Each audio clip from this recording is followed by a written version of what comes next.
Hey friends, glad you're here at OmniWizard. We've cooked up something special. What if Harry Potter got a green lantern ring and his willpower terrified Dumbledore? Liking and subscribing really helps us out. Okay, story time. Chapter 1. The ring finds its bearer. The stars over Godric's Hollow were doing something unusual that night. Not the kind of unusual that muggles notice, no falling star, no strange cloud formation, nothing that would make a person stop on the pavement and tilt their head back. It was more subtle than that. 3 stars in the eastern sky had gone slightly brighter than they should have been, as though something very far away had just exploded, and the light was only now catching up to where it needed to be. Somewhere in the sector of space designated 2814, a green lantern was dying. His name had been Abin Sur, and he had been one of the finest the Corps had ever produced, calm under pressure, brilliant in strategy, beloved by the guardians of Oa in the way that a perfect instrument is beloved by the craftsman who made it. He had been mortally wounded defending a mining colony from a creature that fed on fear, and now his ring was doing what rings do when their bearers can no longer bear them. It was looking for someone new. The ring shot through the atmosphere of Earth like a green needle through black silk, trailing light that no Muggle telescope was pointed in quite the right direction to catch. It crossed the Atlantic in under 2 seconds. It dropped below cloud cover somewhere over the English countryside and slowed, not because it needed to, but because it was searching. Rings do not simply land on the nearest warm body. They are more particular than that.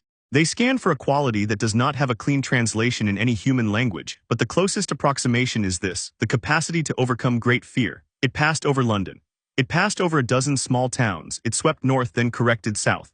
And then it found Godric's Hollow, and within Godric's Hollow it found a small house on a lane called Mold on the Wold, and within that house it found something extraordinary. It found a child who was not afraid. Not because the child was too young to understand fear, though he was barely 15 months old. Not because nothing frightening was happening, because something very frightening was happening indeed. James Potter had just died on the ground floor, wand still in hand, trying to buy 30 seconds. The Dark Lord was climbing the stairs. And upstairs, in a room painted pale yellow with a hand-stitched mobile of moons and stars turning slowly above the cot, a woman with red hair was making a choice. Lily Potter was placing her body between her son and the door. She was not holding a wand.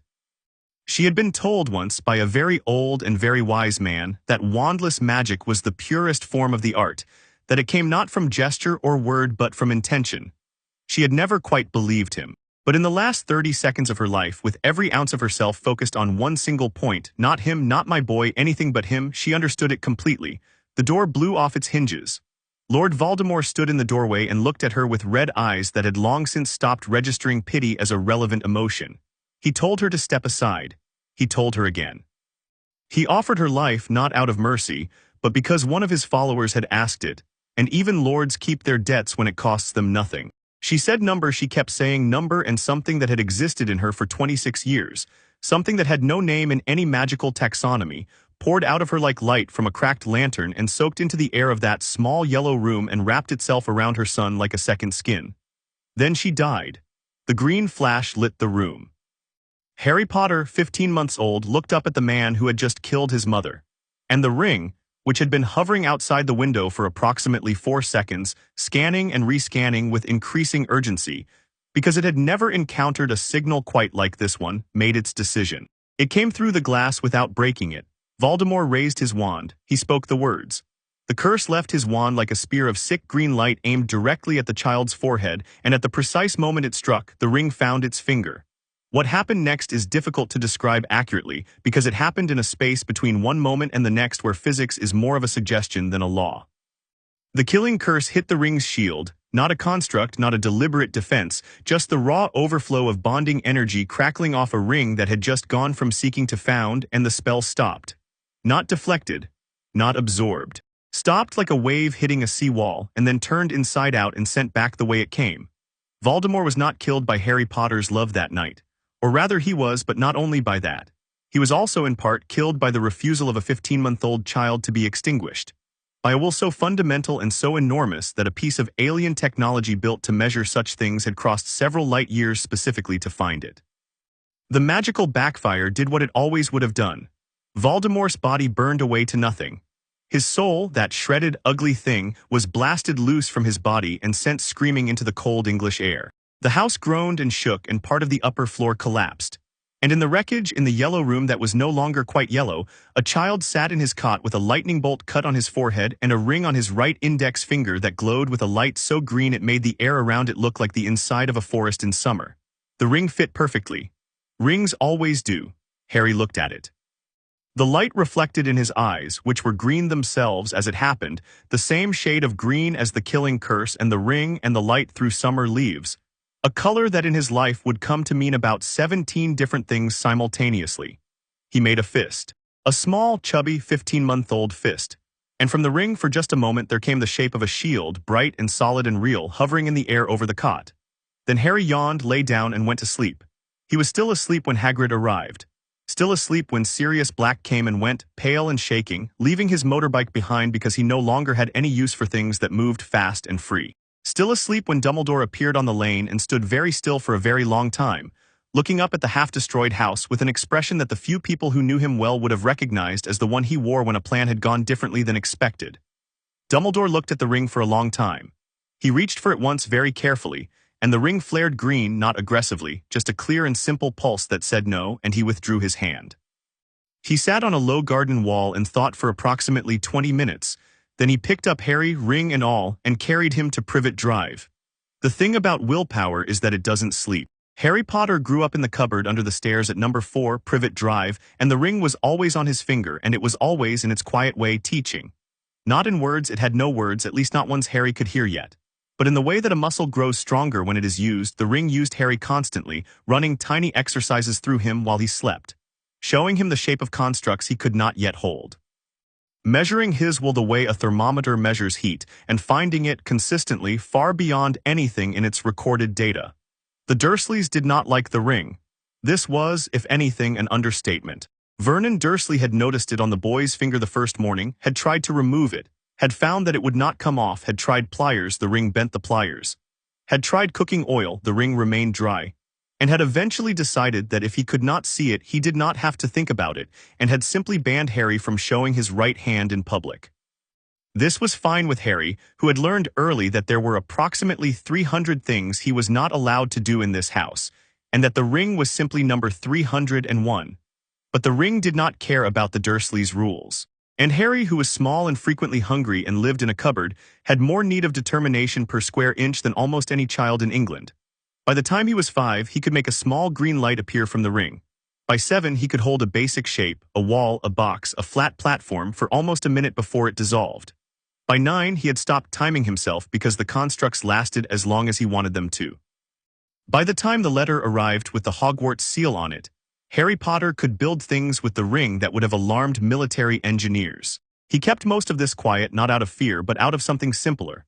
The Dursleys saw the constructs as freakishness, and Harry had learned that showing them things they didn't understand made their lives worse and his worse. It wasn't hiding. It was conservation of effort. The day Hagrid came through the door of the hut on the rock, Harry had been sitting in the corner reading a manual he'd found in a charity shop about structural load distribution. He was 11 years old and small for his age, with untidy black hair and green eyes and a scar on his forehead, and a ring that caught the light of the single oil lamp and made small green patterns dance on the ceiling. He looked up when the door came off its hinges and watched the largest man he'd ever seen fold himself through the frame. He wasn't frightened. He was, if anything, immediately and intensely curious. Hagrid said, "Harry Potter," and Harry said, "Yes, you're here about Hogwarts, aren't you?" Hagrid blinked. He had been prepared for many things: confusion, fear, the Dursleys making trouble, but not for a small boy who had apparently been expecting him. "How'd ya know?" "The letters," Harry said. "They were specifically addressed to my cupboard. Whoever sent them knew exactly where I sleep. That's either someone who knows a great deal about our house or someone who can find people. Either way, it seemed like they'd eventually send someone in person." He paused. "Also, the ring showed me something shaped like a castle about a week ago. I wasn't sure what it meant at the time, but the crest on your jacket matches the image." Hagrid looked at the ring. His enormous face did something complicated. "Right," he said slowly. "Thaws, yeah, we'll need to talk about that." "I expect we will," Harry agreed, and reached out to shake Hagrid's hand with the hand that wore the ring, which pulsed once warm green, as though greeting an old acquaintance. Diagon Alley hit Harry the way oxygen hits someone who's been breathing stale air for 11 years, not gently, not gradually, but all at once and with full force. He moved through it with his eyes going everywhere, storing details, making connections. The wandmaker's shop, the bookshop, the owl emporium.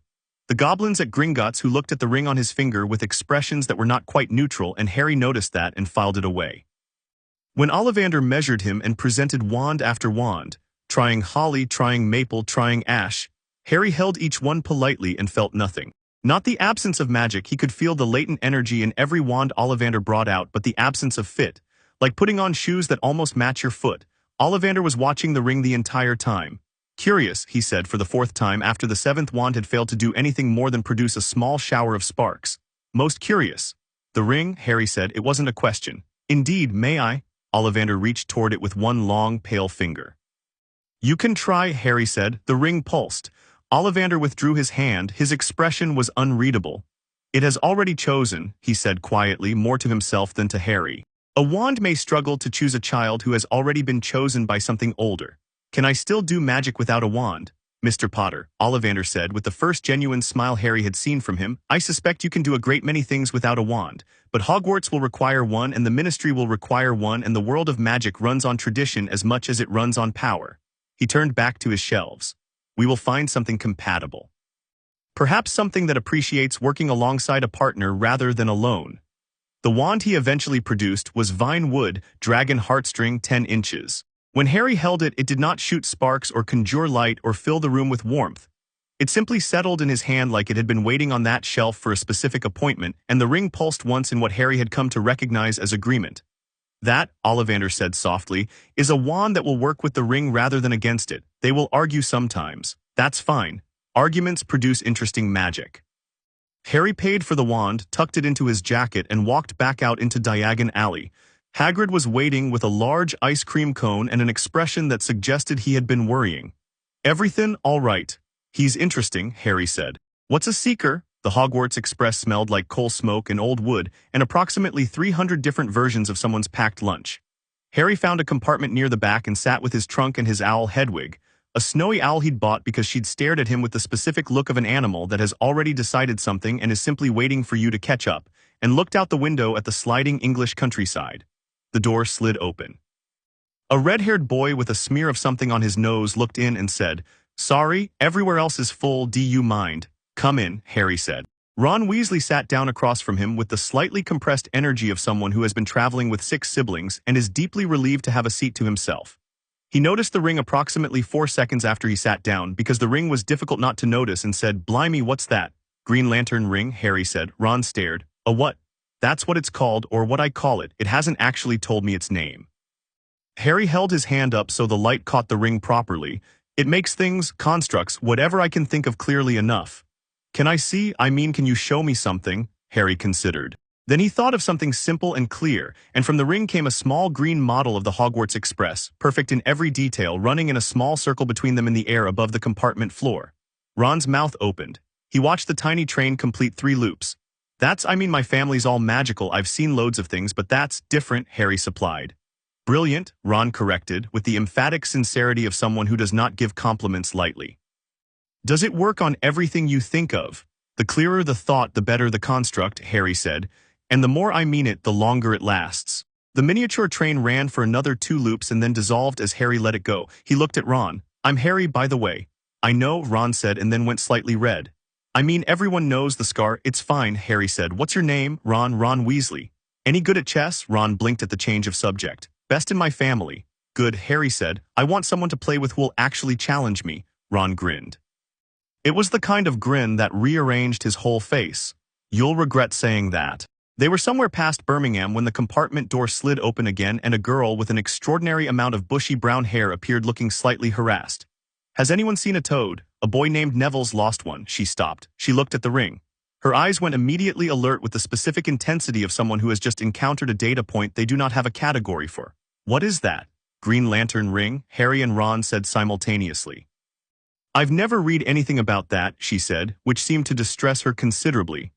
I've read Hogwarts, a history twice and the whole set of a guide to modern magical artifacts, and there's nothing.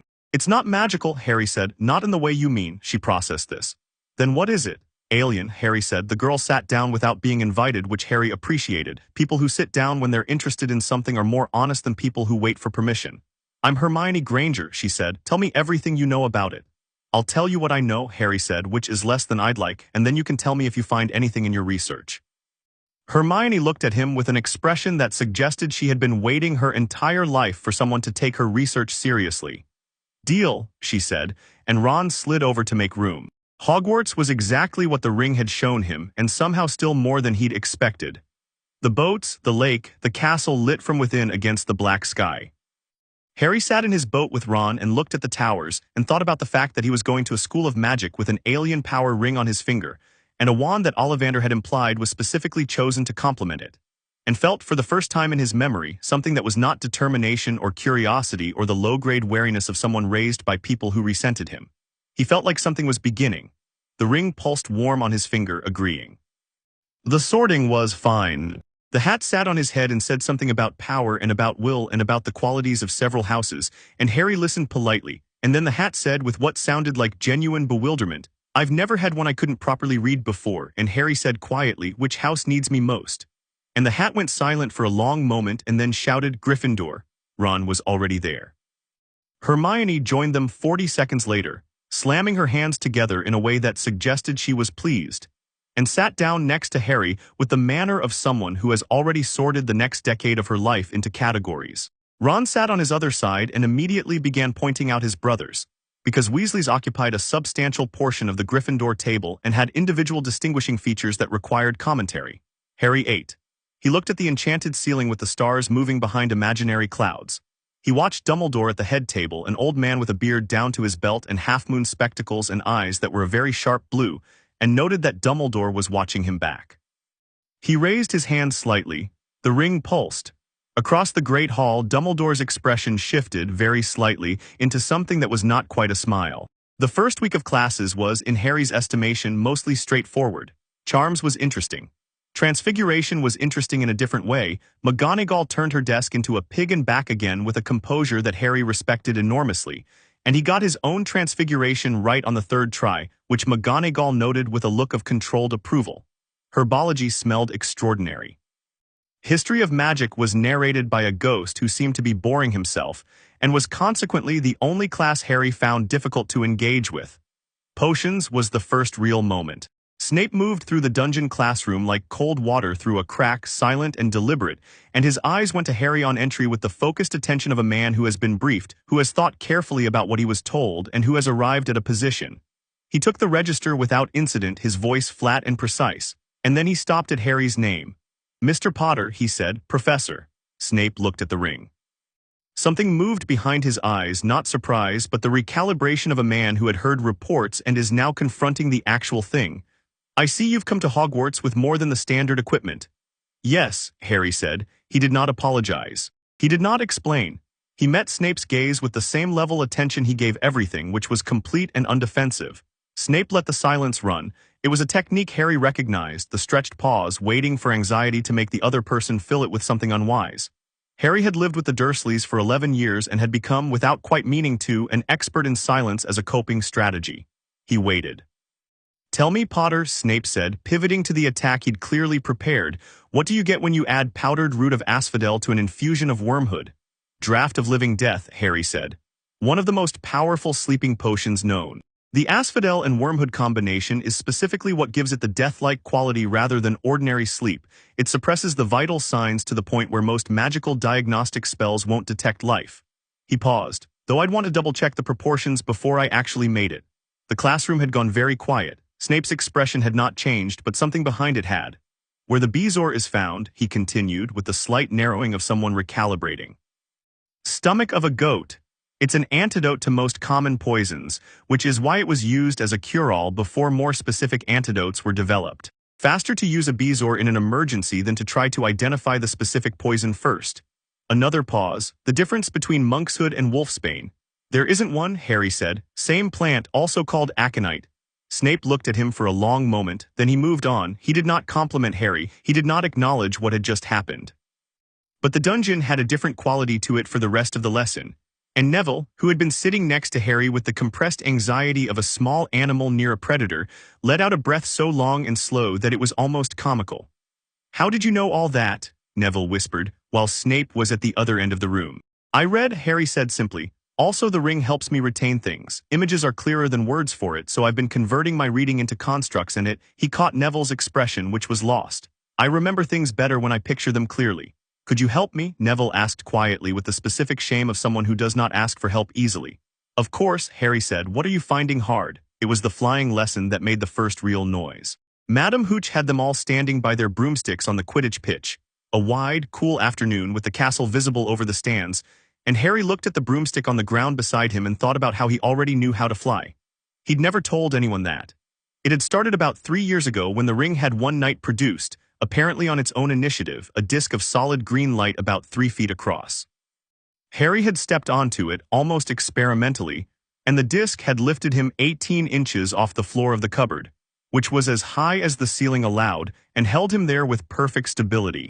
Since then he'd practiced in the back garden after dark, and had figured out through trial and error that flight via ring was a matter of thinking about where rather than how, that the ring interpreted direction as intention and responded accordingly, and that the sensation of real flight was approximately 3 times better than anything he'd imagined, which was saying something because he had imagined it constantly. He sat up in the same calm tone as everyone else, and the broom came up instantly.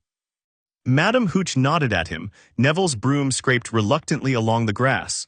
Then Draco Malfoy happened. Harry had already placed Malfoy in the category of person who mistakes cruelty for confidence, which was a category he recognized, because it described Vernon Dursley perfectly. The difference was that Draco was 11 and had not yet learned that cruelty does not actually generate the respect it's aimed at, only the appearance of it from people who are also afraid. When Malfoy snatched Neville's Remembrall and rose into the air with it, grinning at the various small entertainments he could extract from the situation, and Neville's face went the particular shade of helpless upset that Harry had seen in mirrors for years, Harry stepped off his broom. Not onto the ground. He stepped off the broom into empty air 10 feet off the Quidditch pitch, and the ring was already building a disc beneath his feet, and he was already rising, smooth and fast and entirely without the theatrical effort of broom flight, heading directly for Malfoy with an expression that was not angry so much as settled. Madam Hooch made a noise below him. Malfoy looked up and his grin went uncertain. "What are you? Give it back," Harry said. He was hovering at exactly Malfoy's eye level. The ring cast green light on both their faces. Malfoy looked at Harry's eyes and then at the ring and then back at Harry's eyes and made a calculation that, credit to him, was actually the correct one. He held out the Remembrall. Harry took it. He descended, no broom, just the ring's disc, smooth as a lift, and landed next to Neville and handed it back. Neville was looking at him with an expression that combined gratitude, awe, and a kind of protective worry that Harry found touching. "You'll get in trouble," Neville said. "Maybe," Harry said. From the edge of the pitch, Professor McGonagall was walking toward them with the purposeful stride of someone who has just seen something she needs to deal with immediately, and Harry thought, "Well, here we go," and waited. McGonagall looked at him with the expression of a woman managing several competing responses. She had clearly just watched a first-year student abandon his broom and fly, unassisted, via what appeared to be alien light technology, in direct contravention of a specific instruction not to leave the ground. "Potter," she said, "Professor. My office now," she paused. "Bring the," she gestured at his hand. "That. It doesn't come off," Harry said helpfully. McGonagall made a sound that was almost certainly not a laugh.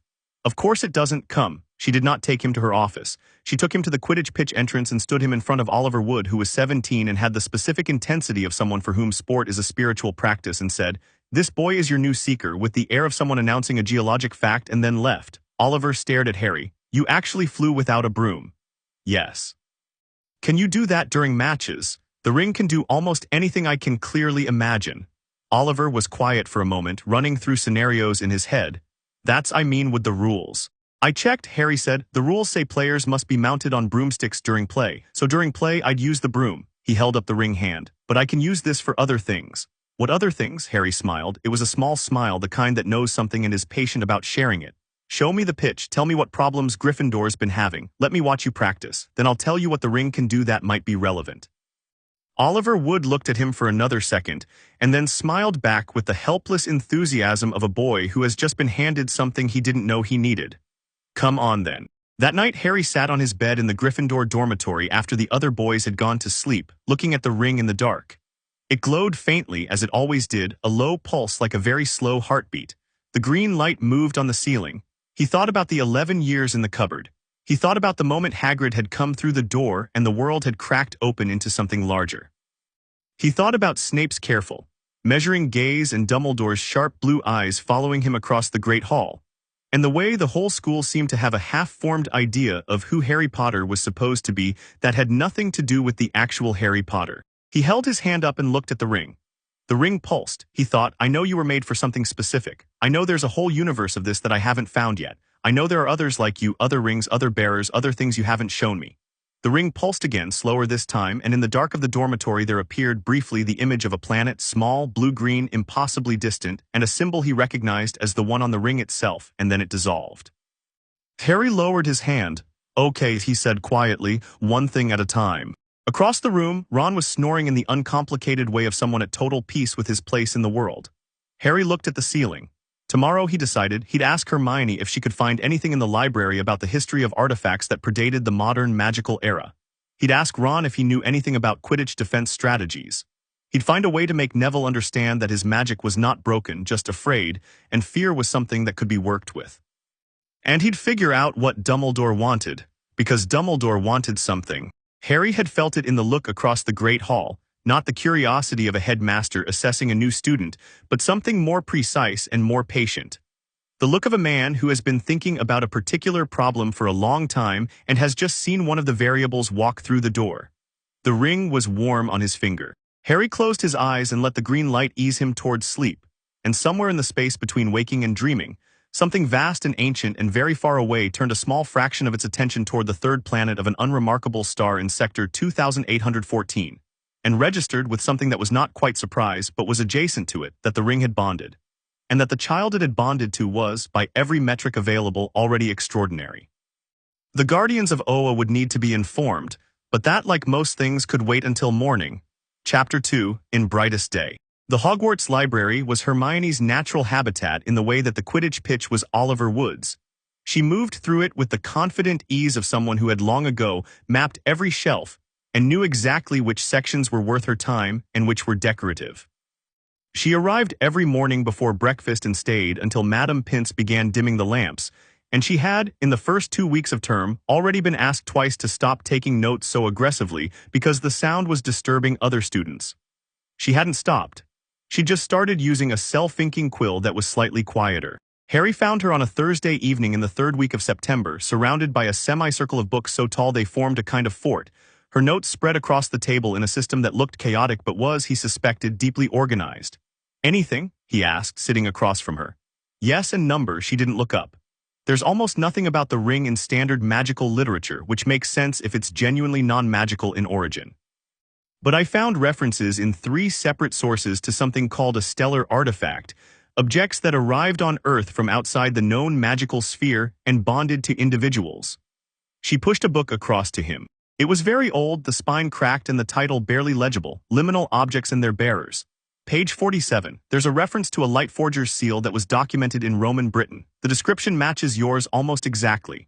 Harry opened to page 47. The text was dense and archaic, and the illustration, an ink drawing of a figure with a faint halo of light around one hand, was rough, but Hermione was right. The description was unmistakable. A device of pure intention. It reads the will of the bearer and renders thought into substance. The author, whoever they'd been, had clearly been working from second or third-hand accounts and was equal parts fascinated and alarmed. It says the bearer in this account frightened the local legions, Hermione said. They thought he was a god. I'm not a god, Harry said. Obviously, but the point is this has happened before. Someone else wore a ring like yours and people didn't know what to do with it then either. She finally looked up. Her expression was the particular one she wore when a research question had become personally interesting. The ring chose you the night your parents died. That's what Hagrid told me, and the ring, it's shown me images. I know the basic shape of what happened. Do you know why it chose you? Harry held up his hand. The ring caught the lamplight. Something about my will, I think, the way Ollivander talked about it, the way it responds. He thought for a moment. It doesn't feel like luck, it feels more like it was looking for something specific. Hermione was quiet. This was unusual enough that Harry noticed it.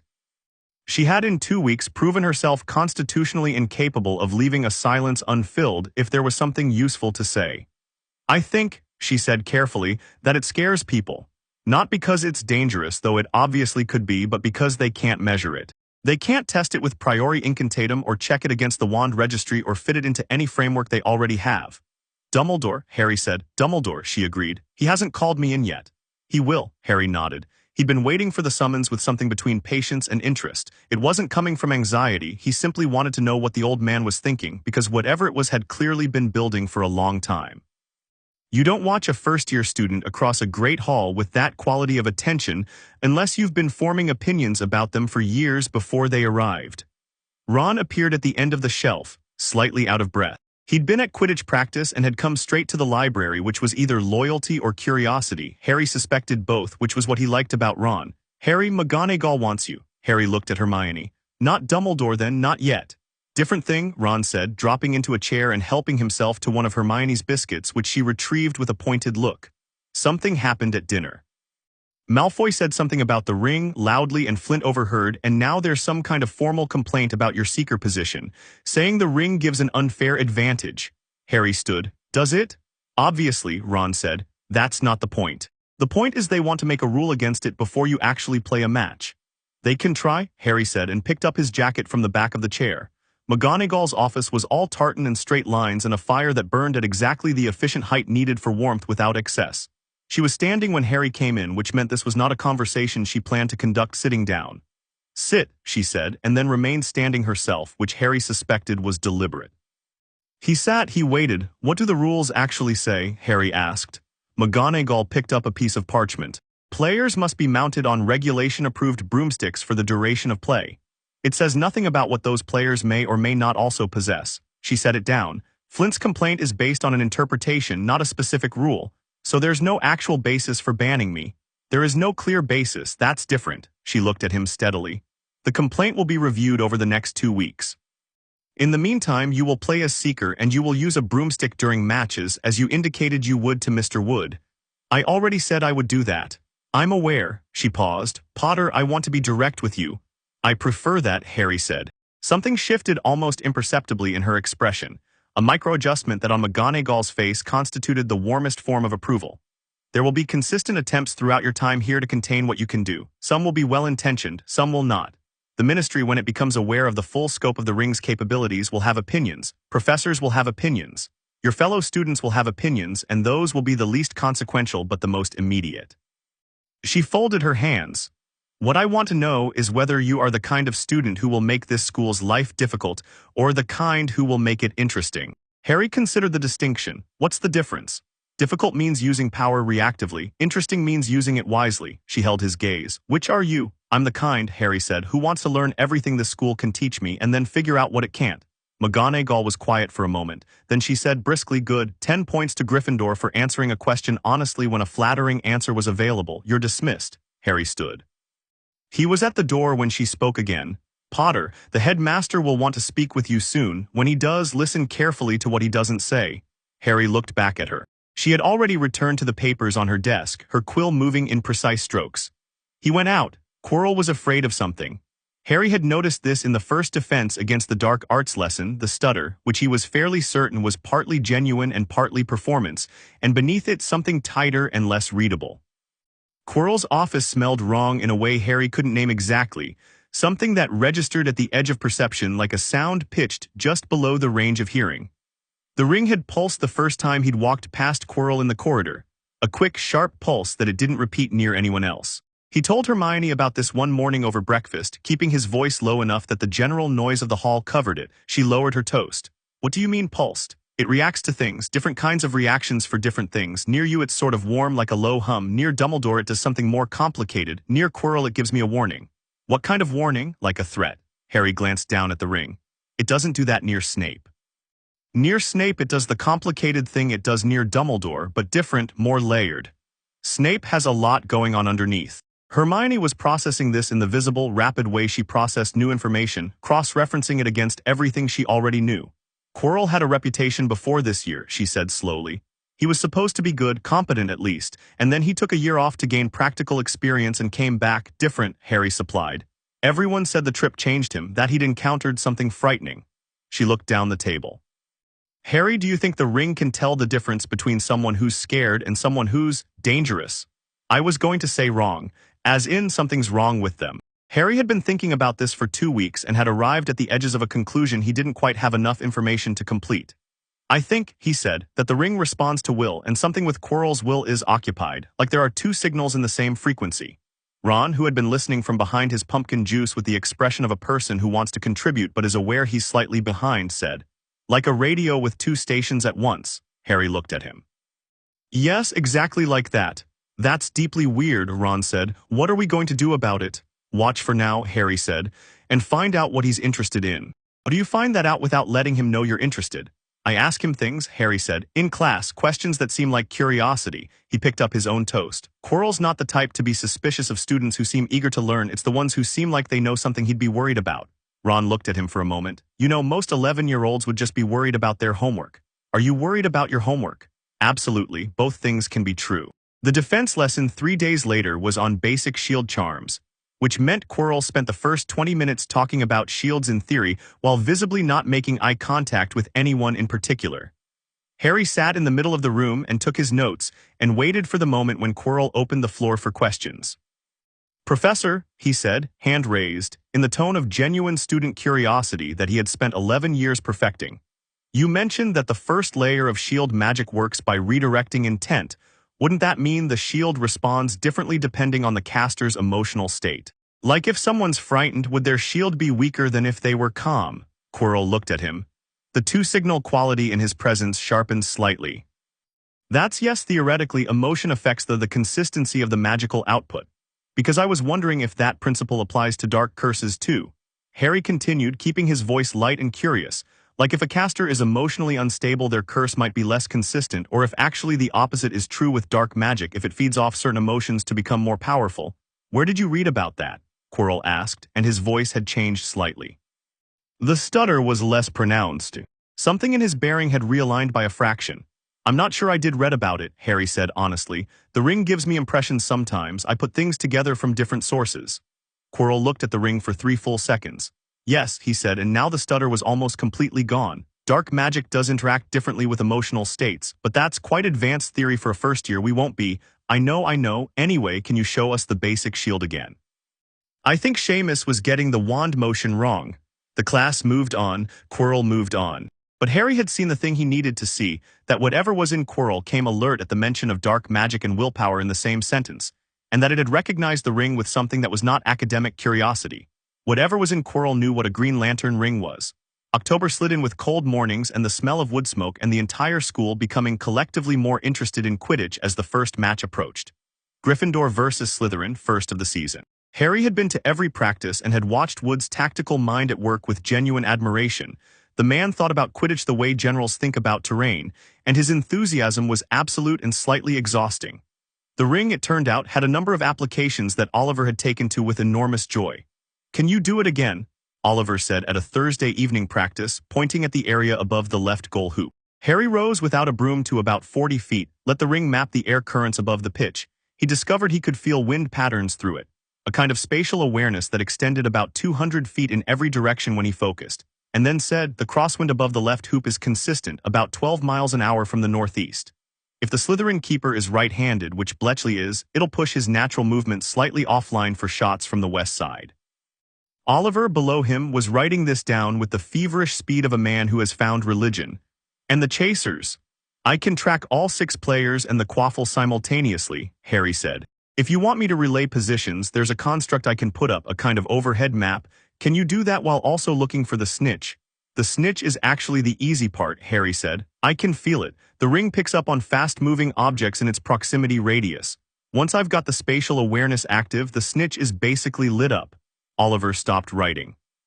He looked up at Harry, hovering without effort or visible support 40 feet in the air with his robes hanging perfectly still, because the ring was also blocking the wind from bothering him.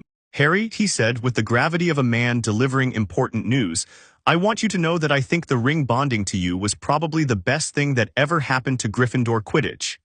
"That's very moving, Oliver." "I mean it. Get down here and let's run the Porskoff ploy." The first Hogsmeade weekend of the school year was for 3rd years and above, which meant Harry, Ron, and Hermione spent that Saturday morning in the castle, with the reduced population of students who were either too young to leave or had chosen to stay. Ron set up a chessboard in the common room and Harry sat across from him, and they played 3 games, which Ron won twice with a ruthlessness that Harry found genuinely impressive. "You think 3 moves ahead," Harry observed, after Ron's rook demolished his knight in a way that had been telegraphed 4 moves earlier and that Harry had failed to prevent. I think 5 moves ahead, Ron said, repositioning his bishop with casual confidence. I just let you think I'm thinking 3. That's actually quite sophisticated. Chess is all about making the other person think they know what you're doing. He looked up, sort of like what you did with Quirrell. Harry raised an eyebrow. Don't give me that, Hermione told me the questions in defense class you were trying to see how Quirrell reacted. Ron moved his queen, check, and mate in 3. Harry looked at the board. You're right. He tipped his king about both things. What did you find out? That whatever's wrong with Quirrell knows what the ring is and that it's interested in what's inside Hogwarts. Ron was quiet for a moment. The 3rd floor corridor, he said. Harry looked at him. Come on, Ron said, with the mild exasperation of someone who gives others credit for intelligence. Everyone knows there's something on the 3rd floor. Dumbledore specifically told us not to go there, which is the academic equivalent of putting a sign up. And then there's that huge 3-headed dog that Percy nearly walked into in September. How do you know about that? Percy tells Fred and George everything when he's trying to tell them a cautionary tale, and they tell me everything because I live with them. Ron began resetting the chess pieces. 3-headed dog is a guard. Something on the 3rd floor needs guarding. Quirrell is acting wrong. Dumbledore is watching you like you're a factor in his calculations. He looked up. Am I wrong? Harry sat back. Outside the common room window, the grounds were bright and October cold, the lake slate gray under a pale sky. You're not wrong, he said. You're smart, Ron. Ron looked briefly uncomfortable with the directness of this, the way people who aren't used to being told they're smart often are. Well, yeah, he set up the next game with exaggerated casualness. So what do? We watch, and we learn everything we can. Harry moved his first pawn. And when Dumbledore finally calls me in, I go in knowing at least some of what he's not going to tell me. Because McGonagall said, listen to what he doesn't say. Harry nodded. Exactly. The summons came on a Tuesday, 2 weeks before the Quidditch match, delivered by a small, official-looking owl that dropped a note on Harry's porridge and waited with the patient efficiency of the postal service. Mr. Potter, please come to my office after dinner this evening. The password is Sherbet Lemon. A.D. Ron looked at the note. Sherbet Lemon, brilliant. It's a muggle sweet, Harry said. That's somehow funnier. Hermione had already started a list of things Harry should and shouldn't reveal, which Harry appreciated in the way that he appreciated all of Hermione's lists, as a framework to think around rather than a prescription to follow. Don't show him everything you can do, she said. I'm not hiding things, Harry said.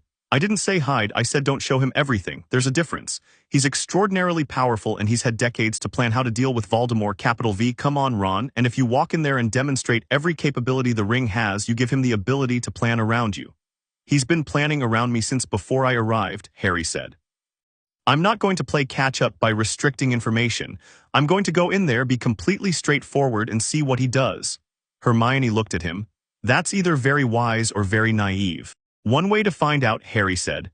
Dumbledore's office was extraordinary in the way that a museum built by one very specific, very eccentric person is extraordinary. Everything in it meant something, and the meaning was not always clear, and that was half the point. The portraits of former headmasters dozed in their frames. A magnificent red and gold bird sat on a perch near the window, and it raised its head when Harry came in and looked at him with eyes that were ancient and unsettlingly intelligent. Fox, Dumbledore said, from behind an enormous desk covered in the careful disorder of a mind that organizes by association rather than category. He seems to like you. That is usually a good sign. He gestured to the chair opposite. Sit down, Harry. Harry sat. He looked around the office without trying to hide that he was doing it, the sorting hat on its shelf, the pensive, half-covered, the instruments on the side table that moved and ticked and smoked in tiny silver trails. How are you finding Hogwarts? Dumbledore asked. Good, Harry said. I like the learning. I'm adjusting to the social architecture. The social architecture, Dumbledore repeated, with the air of someone tasting a phrase they hadn't expected. Yes, that's rather well put. Hogwarts has quite a complex social architecture. Centuries of tradition tend to produce that. He looked at Harry over his spectacles. And the ring, how is it finding Hogwarts? Harry looked at the ring. It was pulsing in the slow, complicated way it did near Dumbledore, not the warning it gave near Quirrell, not the warm hum near his friends, something more like a question. It's paying attention, he said. As am I. Dumbledore leaned back. I should tell you, Harry, that I have known about the ring since the night your parents died. I reached for it. It refused me. He said this without embarrassment, which Harry respected. I have spent 11 years attempting to research its origin and nature with limited success. Hermione Granger will have found the liminal objects reference. She finds everything eventually, but even that source barely scratches the surface. It's from outside this world, Harry said, outside this magical system entirely. Yes, Dumbledore's eyes were very steady. That's what makes it extraordinary. Everything in our world, every wand, every spell, every magical artifact operates within a system with known parameters. Even the most powerful dark magic follows rules. The ring doesn't follow your rules, Harry said. No, Dumbledore said, it follows yours. Silence settled between them, not uncomfortable, but weighted with things neither had said yet. Professor, Harry said, what's on the third floor? Something moved in Dumbledore's expression. Not surprised, nothing surprised him, Harry suspected, but a kind of recalibration. I'm impressed but not astonished that you're already asking about that. Something in this school is worth protecting carefully enough that you brought in Fluffy. You know about Fluffy.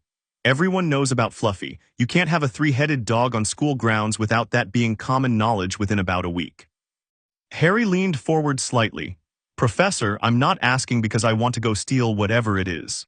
I'm asking because something in this castle is watching it from inside someone on your staff, and I think you know that, and I think the question is how much you trust me with that information. Dumbledore was very still. The fire crackled. Fawkes made a soft sound that might have been agreement. The ring told you about Quirrell, Dumbledore said carefully. The ring responds to will, Harry said. Quirrell's will is occupied. Something else is using him as a host. And that something is interested in what's on the third floor. The silence this time had a different quality. Harry watched Dumbledore's face and saw, for the first time, the faintest crack in the composure of a man who had been composing himself for approximately a century. Not fear, something more nuanced. The expression of someone whose plan has been intersected by a variable they accounted for intellectually but are now experiencing in practice.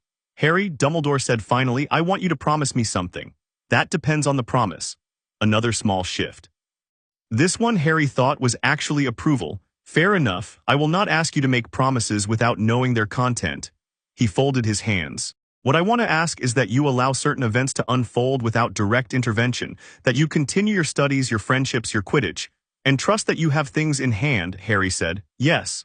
Is what's in Quirrell dangerous to the students here? Dumbledore paused a beat too long. Not immediately, but eventually, possibly, if left unchecked long enough. Harry sat back. He looked at the ring, and the ring pulsed with the particular quality of something that is waiting for his decision without pushing it. I won't interfere with whatever you've set up, he said. But I need you to understand something, Professor. He met Dumbledore's gaze directly and held it without difficulty. If someone in this castle is at risk, a student, a staff member, anyone, I'm going to respond to that, not because I'm being reckless, because that's what this ring is for. Protecting people is not something I can turn off to suit a plan. Dumbledore looked at him for a long time. The instruments ticked. Fawkes ruffled his feathers. You are not, Dumbledore said quietly, what I expected. What did you expect? A boy, Dumbledore said simply. A child who had suffered and needed guidance and time, someone I could shape, gently, carefully, with his best interests at heart. His voice was thoughtful, not unkind. I have been planning around a certain kind of Harry Potter for a very long time. And instead you got me, Harry said, not cruelly, just clearly. And instead, Dumbledore said with something that, despite everything, despite the unease Harry could see working behind those sharp blue eyes, sounded almost like delight, I got you. Harry stood to leave. He was at the door when Dumbledore said, Harry, there will come a time when I ask you to trust me with something very difficult, something that may seem counterintuitive or even wrong. Harry looked back. When that time comes, Dumbledore said, I hope you'll ask me the same thing you asked just now, not for the promise itself, for the content of it. Harry nodded once and went out. He stood in the corridor outside the stone gargoyle for a moment in the quiet of the castle at evening with the distant sounds of students somewhere above and the warm flicker of torchlight on the walls. The ring pulsed. He thought, there's something he was going to tell me, something about why he set this whole thing up. Why he left me with the Dursleys. Why he needs events to unfold a certain way. He thought, I'm going to find out what that is before he gets to tell me on his own terms. He walked back toward Gryffindor Tower, and the ring's light moved on the stone floor ahead of him like a path. The night before the Quidditch match, Harry sat in the common room while most of Gryffindor moved around him in various states of pre-match excitement. Ron was at the chessboard, playing himself in a way that was somehow still competitive. Hermione was reading. The fire was high and warm, and the common room smelled of warm stone and old books and someone's hot chocolate. Fred Weasley dropped onto the sofa next to Harry with the casual trajectory of someone who moves through the world at a slight lean. George says you told Oliver you can feel the snitch with the ring. In its proximity radius, yes, Harry said. Right. Fred looked at him with the bright, measuring intelligence that he usually kept behind the comedy. So theoretically, if you wanted to, you could find it almost instantly. Theoretically. But you won't, Harry smiled. It's more interesting if it takes a bit longer. Fred laughed, a genuine, full laugh. George owes me a galleon. I said you'd say something like that. He leaned back. Listen. I know everyone's treating you like you're either a weapon or a miracle and nobody's asking how you actually feel about any of it. I'm fine, Harry said. And then because Fred was looking at him with the specific sincerity that twins deploy when they've dropped the performance. It's a lot, being looked at constantly, but the ring's been part of me since I was a baby. I don't really know what it would be like without it. That's, Fred searched for the word, heavy. A bit, Harry agreed. Mostly it just feels like mine. The looking will settle eventually. People get used to things. Fred was quiet a moment. You know, you're nothing like I expected. I've been hearing that a lot, Harry said. What did you expect? Honestly, either really arrogant or really timid, one or the other. Famous kid plus magic ring, it goes one of two ways. He gestured vaguely. But you're just there like you know exactly where you are and it's completely fine. Harry looked at the fire. I grew up in a cupboard, he said. You learn early that you can either be frightened of your space or you can make it yours. He held up his hand and a small green flame appeared above the ring, mirroring the fireplace, warm and steady. I made the cupboard mine, I'll make Hogwarts mine. He let the green flame dissolve. It's not arrogance, it's just that I've had this, he nodded at the ring, since I was 15 months old. I've had a long time to decide what I'm going to be. Fred looked at him for another moment. Then he stood, ruffled Harry's hair in the way that was clearly a Weasley expression of genuine affection and said, Get some sleep. You've got a match tomorrow and if you cost Oliver Wood a victory, the fallout will be felt for years. Harry laughed. It was a real laugh, not the polite kind. He sat by the fire a little longer after Fred went up, watching the flames and thought about Dumbledore's face when he'd said, and instead I got you. And about the thing in Quirrell that had recognized the ring, and about what was on the third floor, and about Hermione's research in Ron's chess, and the way that this castle, vast and ancient and entirely too full of secrets, was already starting to feel like the first real home he'd ever had. The ring glowed on his finger, low and steady. Outside, the October sky was full of stars. Somewhere in Sector 2814, a blue-green planet spun its slow orbit around an unremarkable sun, carrying on its surface one small school full of magic and secrets, and one child with a ring that was, quietly, patiently, without any fuss, waiting to see what he became. The Guardians of Oa, 400 light-years away, were still discussing whether to send someone. They were taking their time because the data they were receiving was, by any measure, unprecedented, and Guardians, who had existed for billions of years, were not accustomed to unprecedented. The child was 11 years old. His will was already registering as one of the highest readings in the sector. They would send someone, they decided. Eventually. But they would wait first and watch. Chapter 3. The Yellow Fear. The Quidditch match started badly for Slytherin. Not because Gryffindor scored first, though they did, Angelina Johnson threading the quaffle through the left hoop 40 seconds in while the Slytherin keeper was still finding his position. Not because the Gryffindor chasers were playing better than expected, though they were, running the plays Oliver had drilled into them with the mechanical precision of people who had been woken at 6 in the morning for 3 weeks straight, and had the muscle memory to prove it. It started badly for Slytherin because of what happened when Marcus Flint went for Harry. It was a deliberate play, obvious enough that Hermione saw it from the stands and grabbed Ron's arm before it happened. Flint was the Slytherin captain and chaser, built like a door with ambitions, and he had spent the 2 weeks since filing his formal complaint communicating through action rather than paperwork. He peeled away from the main play at speed, aimed himself at Harry like a projectile with intention, and went for the broom. The thing was, Harry saw him coming from the moment he changed direction. The ring's spatial awareness had been active since the whistle, a soft overlay of the entire pitch that felt like knowing where every piece was on Ron's chess board. He tracked Flint's angle, his speed, the specific trajectory of someone who is not going for the quaffle. 3 seconds before impact, Harry stepped off the broom. He hung in the air 30 feet above the pitch, no broom beneath him, robes perfectly still. While Flint's shoulder connected with empty space and the broom, no rider on it, spun away harmlessly. The crowd noise shifted into something that wasn't quite cheering and wasn't quite stunned silence, a third thing between them, and Harry circled once, retrieved his broom with a loop of green light, remounted, and went back to looking for the snitch as though he'd been briefly distracted by something mildly interesting on the ground. Madame Hooch blew her whistle. Flint got a penalty. In the Slytherin stands, Draco Malfoy was very quiet. The snitch appeared 22 minutes into the match, which was sooner than Harry had expected. It darted out from under the Slytherin goal platform and made for the north end of the pitch in a sharp, erratic line. Harry felt at the moment it moved, the ring pinging its location with the satisfied precision of a tracking system that has been waiting for exactly this signal. And he tipped his broom into a dive before the Slytherin seeker, Terrence Higgs, had even turned his head. The dive was clean. Harry kept the broom because Oliver had asked him to, and Harry kept his word, but the ring could feel the snitch making micro-adjustments, trying to dodge, and he compensated for each one without breaking stride. Higgs was behind him and falling further back with every second. The ground came up fast. The snitch made one final lateral cut and Harry's hand shot out, not the one with the ring, the other one, pure broom-riding instinct, and closed around it. He pulled out of the dive 10 feet from the ground, the snitch beating its wings against his fingers. The roar from the Gryffindor stands was physical, a wall of sound that hit him warm and full and real.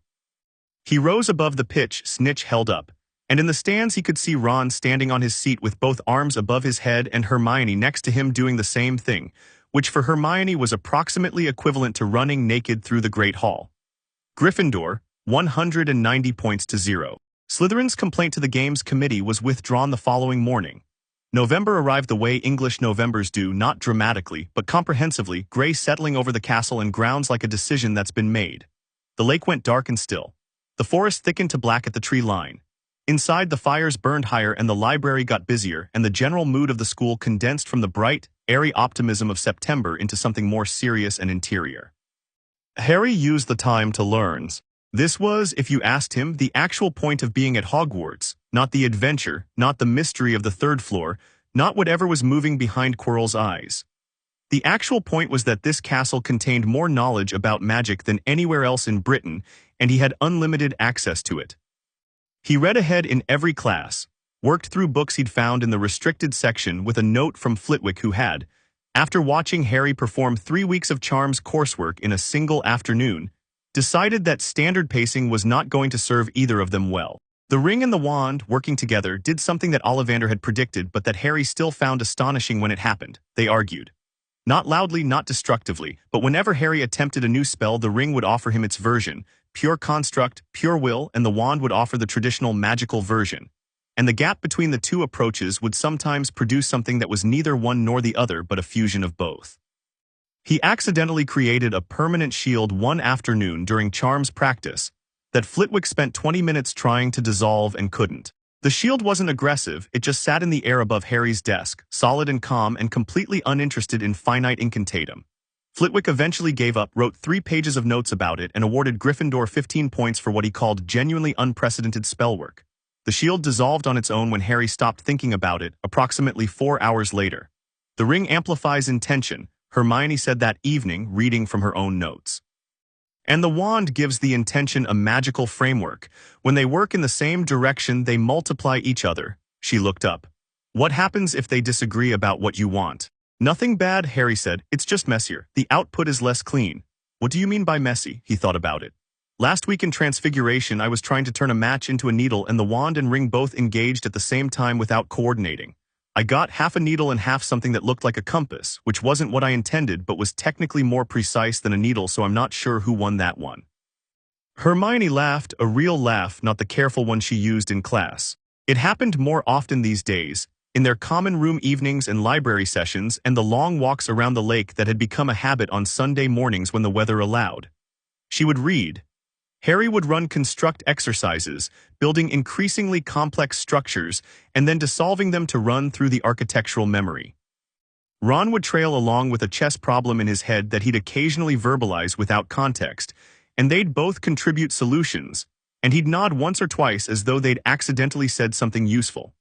It was, Harry thought, the first time in his life that the shape of a day had felt genuinely comfortable rather than survived. He was thinking about this one Sunday morning at the edge of the lake, watching the water, while Ron argued with a piece of parchment about why his astronomy homework was philosophically wrong, when the ring did something it had never done before. It went cold, not the warning pulse it gave near Quirrell, not the complicated layered response it had to Dumbledore. Cold, a sharp drop in temperature through the ring and up into his hand, and with it a direction east toward the edge of the forbidden forest where the tree line began. Harry stood. Harry, Ron looked up from his parchment. Stay here, Harry said, which was exactly the kind of instruction that Ron and Hermione both had a physical aversion to following, so he added, or come, but quietly. They came, of course they did. The trees at the forest's edge were old and close together, the light between them greenish and thin even in the morning. Harry walked without a torch, the ring providing enough light to see by, and followed the cold feeling the way you follow a sound when you're not sure where it's coming from, slowly stopping, recalibrating. And then he saw it. It wasn't large, which was somehow worse than if it had been a ring. Hovering about 3 feet off the forest floor between 2 oak trees, perfectly still, the way things hover when they are being deliberately controlled. The ring was yellow, a deep saturated yellow that should have looked warm but didn't, the way that certain yellows don't feel like light but like absence of the right kind of light. It turned slowly on its own axis. Harry stopped. The yellow ring stopped turning. It oriented toward him the way a compass needle orients toward north, and then it shot toward his hand and he threw up a construct shield on instinct, and the yellow ring struck the shield and stopped, held against it, pushing with a pressure that was completely unlike anything he'd felt before. It felt like dread. Hermione made a sharp sound behind him. Ron said, "What is that?" "Don't touch it," Harry said. The pressure against his shield built, not aggressively, he realized after a moment, but inquiringly, the way you knock on a door rather than break it down. He held the shield steady and looked at the yellow ring and thought, "This is the same class of object as mine. Different frequency, different source." He lowered the shield slightly enough to let the energy patterns communicate without letting the ring itself make contact, and through that narrow gap he felt not words, not images exactly, but an impression. From a sent by, someone had sent this ring, someone was on the other end of it. "Back to the castle," Harry said. "Now." He found the man sitting on a bench near the greenhouses at noon, as though he'd been there for hours and was simply waiting for the world to catch up. He was tall, genuinely tall, the kind of height that isn't just genetics but also a quality of how a person carries themselves. His skin was dark reddish-brown, his hair silver-white and severe, his face the face of someone who has made decisions most people don't have the frame of reference to evaluate. He wore a gray coat that moved slightly too much in the wind or possibly not enough. He had a ring on his right hand. Yellow. He looked at Harry with the eyes of someone who has been many things in succession and has long since stopped being surprised by new ones. Harry walked up to him and said, "You sent the ring into the forest." "A test," the man said. His voice was measured, almost musical, with an accent that placed him precisely nowhere. "To see if you'd run from it or toward it, you did neither.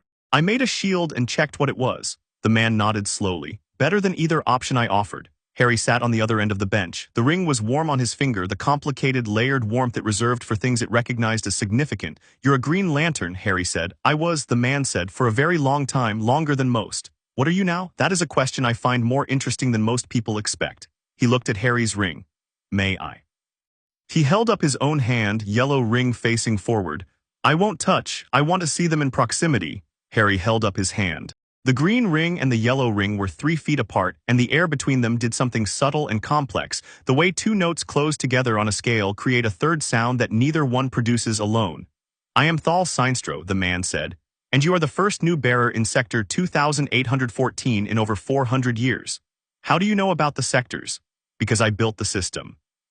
He said it the way you'd say you'd built a bridge, with professional rather than personal pride. "Not alone, but I was instrumental. The sector divisions, the response protocols, the construction of the core operating infrastructure." He lowered his hand. "Before I left, before they expelled you," Harry said. Sinstro looked at him. "You know about the Sinstro core. I've been piecing things together for a while, the yellow ring, the different emotional spectrum, the fact that you showed up here rather than the Guardians sending someone." Harry met his gaze. "They fear you more than they fear an unregistered ring bearer in a non-core member species." Something in Sinstro's expression shifted, not quite a smile, but the landscape that a smile might grow in. "You are 11 years old.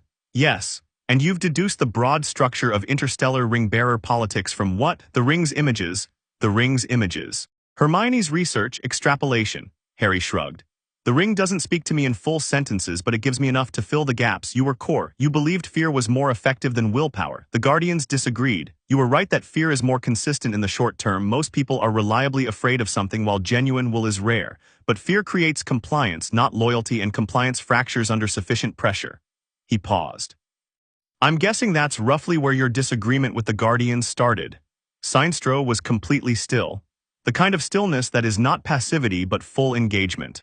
"You are either extraordinarily dangerous or extraordinarily promising," he said. "I have not yet decided which. Can't it be both? In my experience, yes, that's usually the interesting ones." He stood, and standing he was even more impressive, the contained authority of someone who has spent decades being the most powerful person in any room and has no need to perform it. "Walk with me." Harry stood and walked. They went along the edge of the grounds, away from the castle, past the Quidditch pitch and toward the far fence where the grounds met the forest.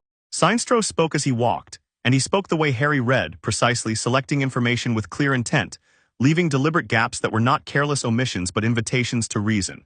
He told Harry about the Green Lantern Corps. Not all of it, Harry suspected all of it would take considerably longer than an afternoon, but the shape of it. The Guardians of Oa, ancient beings who had been managing the universe's more disruptive tendencies for longer than Earth, had been geologically stable. The rings, designed to select for will, to find beings who could face fear and function through it. The spectrum that the emotional frequencies ran from will through hope, compassion, love, avarice, fear, and rage, each one corresponding to a ring, each ring a different color, each philosophy a different approach to power. The Guardians believe willpower is the purest energy, Sinestro said. That emotion clouds judgment and fear corrupts. His voice was careful and considered. I still believe that they are wrong. Fear is not corruption. Fear is information. A being that feels no fear ignores threats until they become catastrophes. Whereas a being that understands fear, that can manage and direct it in others, becomes a tyrant, Harry said. Sinestro stopped walking. He turned to look at Harry with an expression that was not offended but genuinely interested. That is the accusation, yes.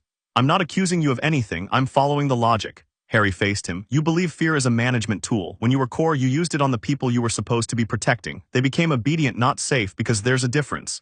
I kept my sector in order for decades, Sinestro said quietly. Better order than anywhere else in the Corps. Order built on fear collapses the moment the thing being feared becomes less frightening than the alternative. Harry looked at the yellow ring. I know this because I grew up with the Dursleys. Vernon Dursley ran his house on fear, not physical but the constant threat of consequences, the atmosphere of being one wrong move from something bad, and it worked in a narrow sense. We didn't fight him, we stayed quiet. He held up his green ring. But the moment something came along that was more powerful than his fear, this Hogwarts, all of it, the whole system was instantly irrelevant. Sinestro looked at him for a long, measuring moment. You compare me to your uncle. No, Harry said, I compare your philosophy to his. You're significantly more sophisticated, but the underlying assumption is the same, that people need to be controlled rather than supported. And you believe. I believe this ring chose me because I was a 15-month-old child who refused to be extinguished. Not because I was fearless, I think everyone is afraid of something, but because my will to survive was stronger than the force trying to stop it. He held the ring up between them. That's not fear management, that's something else. Sinestro was quiet for a long time.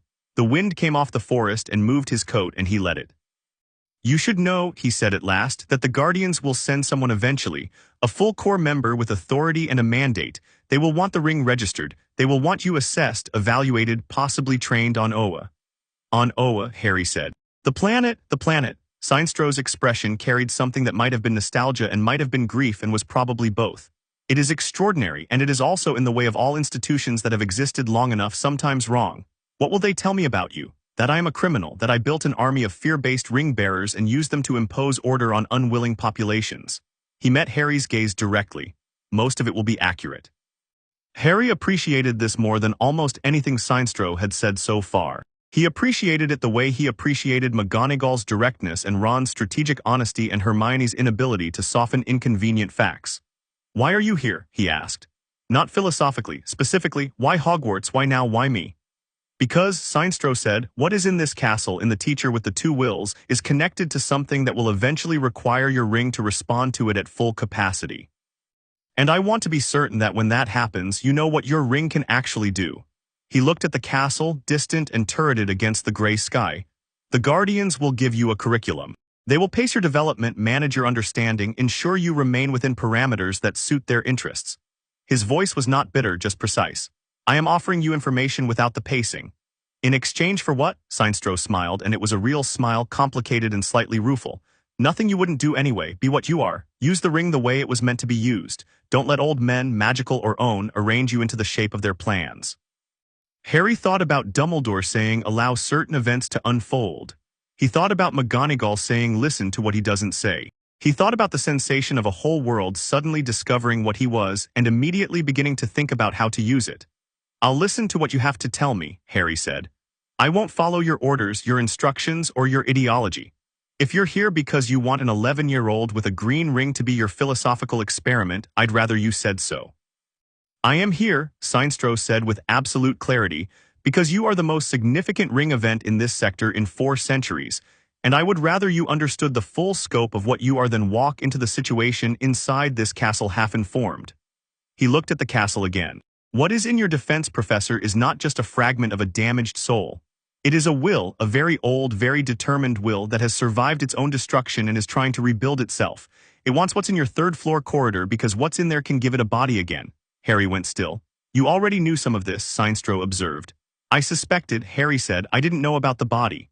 The Philosopher's Stone, Sinestro said. An object your world's alchemists created that can restore life.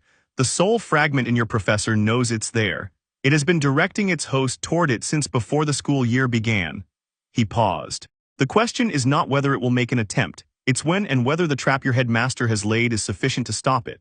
And Dumbledore's trap is designed for a magical threat, Sinestro said. It is a very good trap, cleverly designed, but the will inside your professor has survived death. Cleverness and magical protections have limits against something that has already proven it can survive what should kill it. Harry looked at the castle. At the third floor, which he couldn't see from here, but could locate precisely because the ring's spatial awareness covered the entire castle grounds, with a detail that made the architectural plans look crude. How much time, he asked, before it moves? Sinestro's expression was thoughtful. Soon, your winter break perhaps, when the school empties and the castle is quieter and the headmaster is less watchful. He looked at Harry. I want you to know exactly what you're facing before that happens, not so you can charge in heroically and get yourself killed, which would be a waste of a remarkable ring bond, but so you can respond with full information rather than partial understanding. What will you teach me? What the ring can do at full capacity, Sinestro said. Not first-year training exercises, not constructs and shields and proximity awareness. What it can actually do when you give it everything you have. Harry was quiet for a moment. The ring pulsed, not the cold warning, not the complicated Dumbledore response. The warm hum that meant something honest was happening. Okay, he said, but everything you teach me goes to Hermione for review. Sinestro blinked. It was, Harry suspected, the first time in a very long time that someone had surprised him. You want your 11-year-old friend to review the teachings of a former Green Lantern Corps member. She'll catch anything ideologically motivated in the framing, Harry said simply. She's extremely good at that. Sinestro looked at him for a long, complex moment and then laughed, a genuine, startled laugh that sounded like it hadn't been used recently and was slightly dusty at the edges. All right, he said, bring your friend. He told Hermione and Ron that evening, in the empty corner of the common room after the other Gryffindors had drifted upstairs. He told them everything, the yellow ring in the forest, Sinestro on the bench, the conversation about the core, and what Sinestro had said about Quirrell and the stone. Ron said, so there's a piece of Voldemort inside Quirrell. A soul fragment, Harry said. Whatever he did to survive, he split his soul. Pieces of it were scattered. One of them found Quirrell as a host. That's absolutely horrifying, Hermione said. She looked like she meant it. That's one of the darkest things I've ever read about. Soul magic at that level is considered fundamentally. She stopped herself. Okay, the stone, if he gets the stone, he gets a body. If he gets a body, he's back. And Dumbledore's protections won't be enough, Harry said, according to Sinestro. Do we trust Sinestro? Ron asked. The question was practical, not hostile. Not entirely, Harry said. But he told me things about himself that were accurate and unflattering, which is a reasonable indicator of honesty about other things. And the information about Quirrell matches everything the ring has been showing me since September. He paused. He's not here to help us in an altruistic sense. He has his own reasons, but his interests align with ours on this specific thing. Enemy of my enemy, Ron said, roughly, with significant asterisks. Hermione was already writing. Her quill moved in short, sharp strokes, building a list, soul fragments, horcruxes. She'd found the term buried in a footnote in a very old text she'd had to request from the restricted section. The stone, Quirrell, Sinestro's offer of training. Harry, she said without looking up, if Sinestro teaches you what the ring can actually do and Voldemort is still in Quirrell when that confrontation happens. I'm not going to kill a teacher, Harry said. I wasn't going to say that. I was going to say that whatever fragment of soul is in Quirrell might not be destroyable by willpower constructs alone. It survived death, Harry. It survived the killing curse. Well, it was the caster, but still. We need to understand what actually damages a soul fragment before that confrontation happens. What does your research say? Almost nothing direct. Soul magic is either not written down or written down in places I can't access yet. She looked up. There's a reference in one source to objects that can contain soul fragments, items the caster imbues them into deliberately for protection, but I can't tell if that's relevant to what's in Quirrell. The ring might be able to interact with it directly, Harry said. It responds to will. A soul fragment is essentially a concentrated piece of will, dark and damaged, but will nonetheless. He held up his hand, watching the ring's light.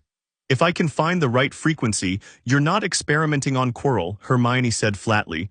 I'm not experimenting, I'm theorizing. Theorize more carefully. Yes, ma'am, Harry said, which made Ron snort into his hot chocolate. The first training session with Sinestro happened on the Saturday after, in a clearing in the Forbidden Forest that Sinestro had apparently been using as a base of operations for 3 days without anyone noticing, which said something interesting about what a former Corps member could do when they wanted to be undetectable. Hermione came. She brought a notebook. Sinestro looked at the notebook and then looked at Harry, and Harry nodded, and Sinestro accepted the terms. He started not with attacks or shields or flight, the things Harry already knew, but with something Harry hadn't considered. The ring's power comes from will, Sinestro said. You know this, but will is not a constant, it varies, it has a quality as well as a quantity, and the quality matters as much as the amount. He looked at Harry across the clearing. Think of the construct you use most naturally, the first one you reach for. Harry thought about it honestly. A platform, a flat surface under my feet. Why? Harry started to say for flight and stopped, thought further. Because the thing I wanted most, for as long as I can remember, was somewhere to stand that wasn't the cupboard. Somewhere that was mine that nobody could take. He paused. The platform is stable ground. Sinestro nodded slowly. That is what I mean by quality of will. The same construct from 2 different bearers will have different properties based on the emotional architecture of the will behind it. Your platform isn't just a physical construct, it carries the intention of this is mine. That gives it a property that pure structural constructs don't have. He walked toward Harry. Now, the Guardians, when they eventually train you, will teach you the standard constructs, weapons, shields, containment fields. They will teach you to separate your emotion from your will, because they believe that cleaner will makes better constructs. And you think, Hermione said from the edge of the clearing, quill poised. Sinestro glanced at her. I think the Guardians have never lived inside a life. They have existed for billions of years and they have observed lives from the outside, but they have never been children in cupboards or soldiers losing friends or parents watching their children die. They design their system for a kind of will that is abstract and principle-based. He looked back at Harry. Your will is none of those things. It is entirely particular. It is built from 11 years of specific experience, specific loss, specific love. He pointed at the ring. That is why it reads higher than any other ring in this sector. Not because you are more determined than some ancient warrior, because your determination is dense with meaning. It has weight. Harry thought about this. You're saying I shouldn't train the way they'd tell me to. I'm saying you should understand why they'd train you the way they would and then make an informed choice. Sinestro stepped back. Now I want you to build me a weapon, whatever comes first. Harry built a sword. Standard construct, the shape that had come naturally in early practice sessions, long, clean, no flourish.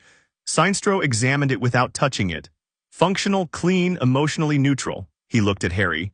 You built what you thought a weapon should look like.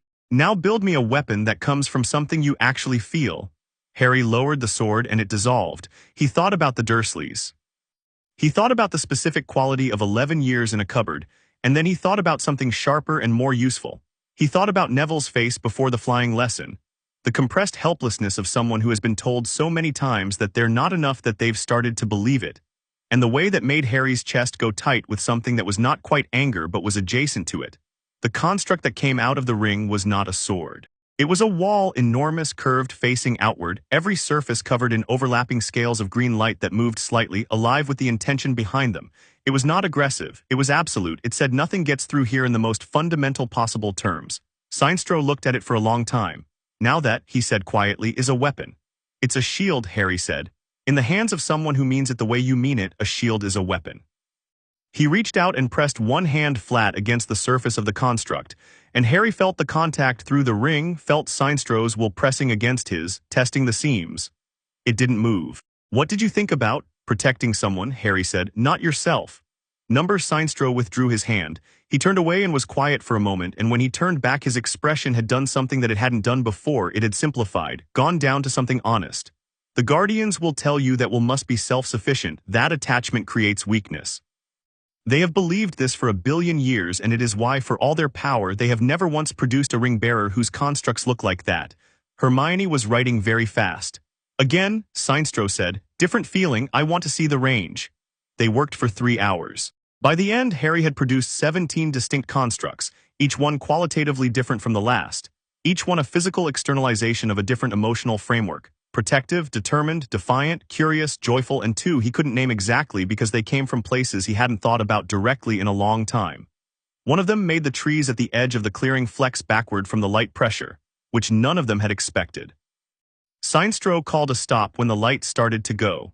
Harry was breathing harder than usual, which was interesting because the ring didn't have the physical demands of wand magic. The effort was entirely internal, and there was a specific kind of tiredness that came not from the body but from sustained emotional clarity, from feeling things fully and with direction over and over without flinching from any of them.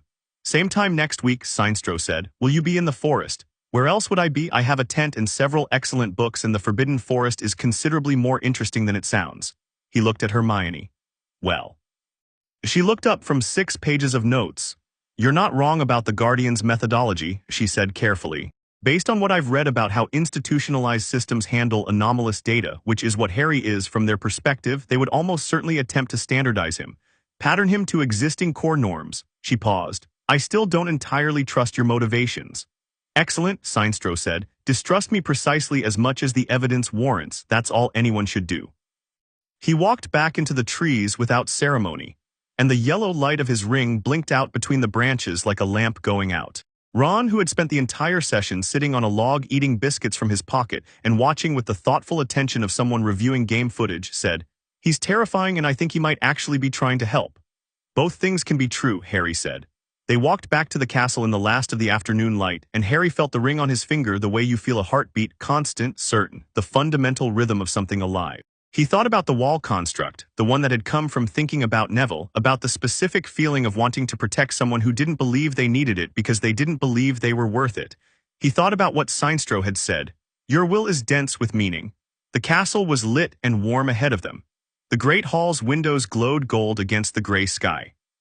Somewhere inside, several hundred students were having dinner, doing homework, arguing, laughing, being whatever 11-year-olds were when they had the luxury of being it safely. Harry walked through the doors and felt the warmth of the place land on him like it always did now, like it meant something. Quirrell was at the staff table when they came in. He was pushing food around a plate without eating it, and his turban sat slightly wrong on his head as it sometimes did, and the ring pulsed its 2-signal warning as Harry passed the door. Harry looked at Quirrell. Quirrell did not look up. But something in his posture shifted by 1 or 2 degrees, a subconscious orientation, the way a compass needle moves. Soon, Sinestro had said. Harry sat down between Ron and Hermione and served himself potatoes and thought, all right then, before soon I need to be ready. The ring burned green and steady on his finger. Outside, the November sky was purple and close, and somewhere on the castle's 3rd floor behind a locked door and past a sleeping 3-headed dog, a crimson stone pulsed with the power of life itself, waiting in the dark. And it was not alone in waiting. Chapter 4, No evil shall escape my sight. December came in cold and absolute. The castle transformed itself in the way that only Hogwarts could, not decorated so much as revealed. As though the frost and the candlelight and the smell of pine were its natural state, and everything before had been a temporary condition. The enchanted ceiling of the great hall showed deep winter constellations. The staircases creaked more in the cold. The lake froze at the edges, not all the way through, and the giant squid moved in slow shapes beneath the surface like a dream about something enormous. Most of the school left for Christmas. Harry watched them go from the window of the Gryffindor common room on the morning the Hogwarts Express departed. A slow red line pulling away from Hogsmeade Station visible in the distance, carrying its cargo of students home to families and fires, and the specific warmth of places that know you. Ron had gone. There had been a brief, genuine argument about it. Ron insisting he could stay, Harry telling him firmly that he had 6 people at home who wanted him there and that was not a thing to waste. Ron eventually going with the expression of someone who will comply but reserves the right to feel bad about it. Hermione had stayed. She hadn't said why exactly, and Harry hadn't asked, because he recognized the shape of a private reason and respected the shape. She'd simply appeared at breakfast on the first morning of the holidays with a stack of books and the air of someone who had scheduled their own Christmas around a research agenda. He's going to move, Harry said over toast. The great hall was echoing and vast with only a dozen students at the tables, the staff clustered at the high end with the particular slightly loosened quality of people who have had a week off from managing children. Hermione looked up. How do you know? The ring's been showing me Quirrell all morning. Harry pressed his palm flat on the table, a gesture he used when he was reading the ring's output. Not images, pressure like a gathering. Like before something happens, Hermione said. Like before a decision gets made. She set down her toast and looked at him with the expression that meant she was about to say something she'd already thought through 6 times. Harry. We've talked about what Sinestro said about the soul fragment and Dumbledore's protections, and we've talked about what the ring can and can't do against something that's survived death. She paused, but we haven't talked about what you actually do when Quirrell walks through that door on the 3rd floor. I know what I do, Harry said. Tell me. I stop him. And if stopping him means I stop it, Harry said. Whatever's in Quirrell the fragment, that's the actual threat. Quirrell is a person. A frightened one who made a very bad choice and is now paying for it in a way that is much worse than anything the wizarding justice system would have done to him. He looked at the ring. I'm not going to kill Quirrell. The fragment might not give you a choice. Everything gives you a choice, Harry said. The ring operates on will. My will is that Quirrell doesn't die if I can prevent it. That intention will be in every construct I use. He held up his hand.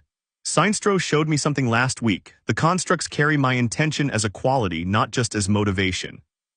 If I intend to separate the fragment from the host rather than destroy both, the ring will build something that works toward that outcome. Hermione was quiet for a moment. Has anyone ever successfully separated a soul fragment from a living host before? Not that I've found in any research. So we'd be attempting something with no precedent.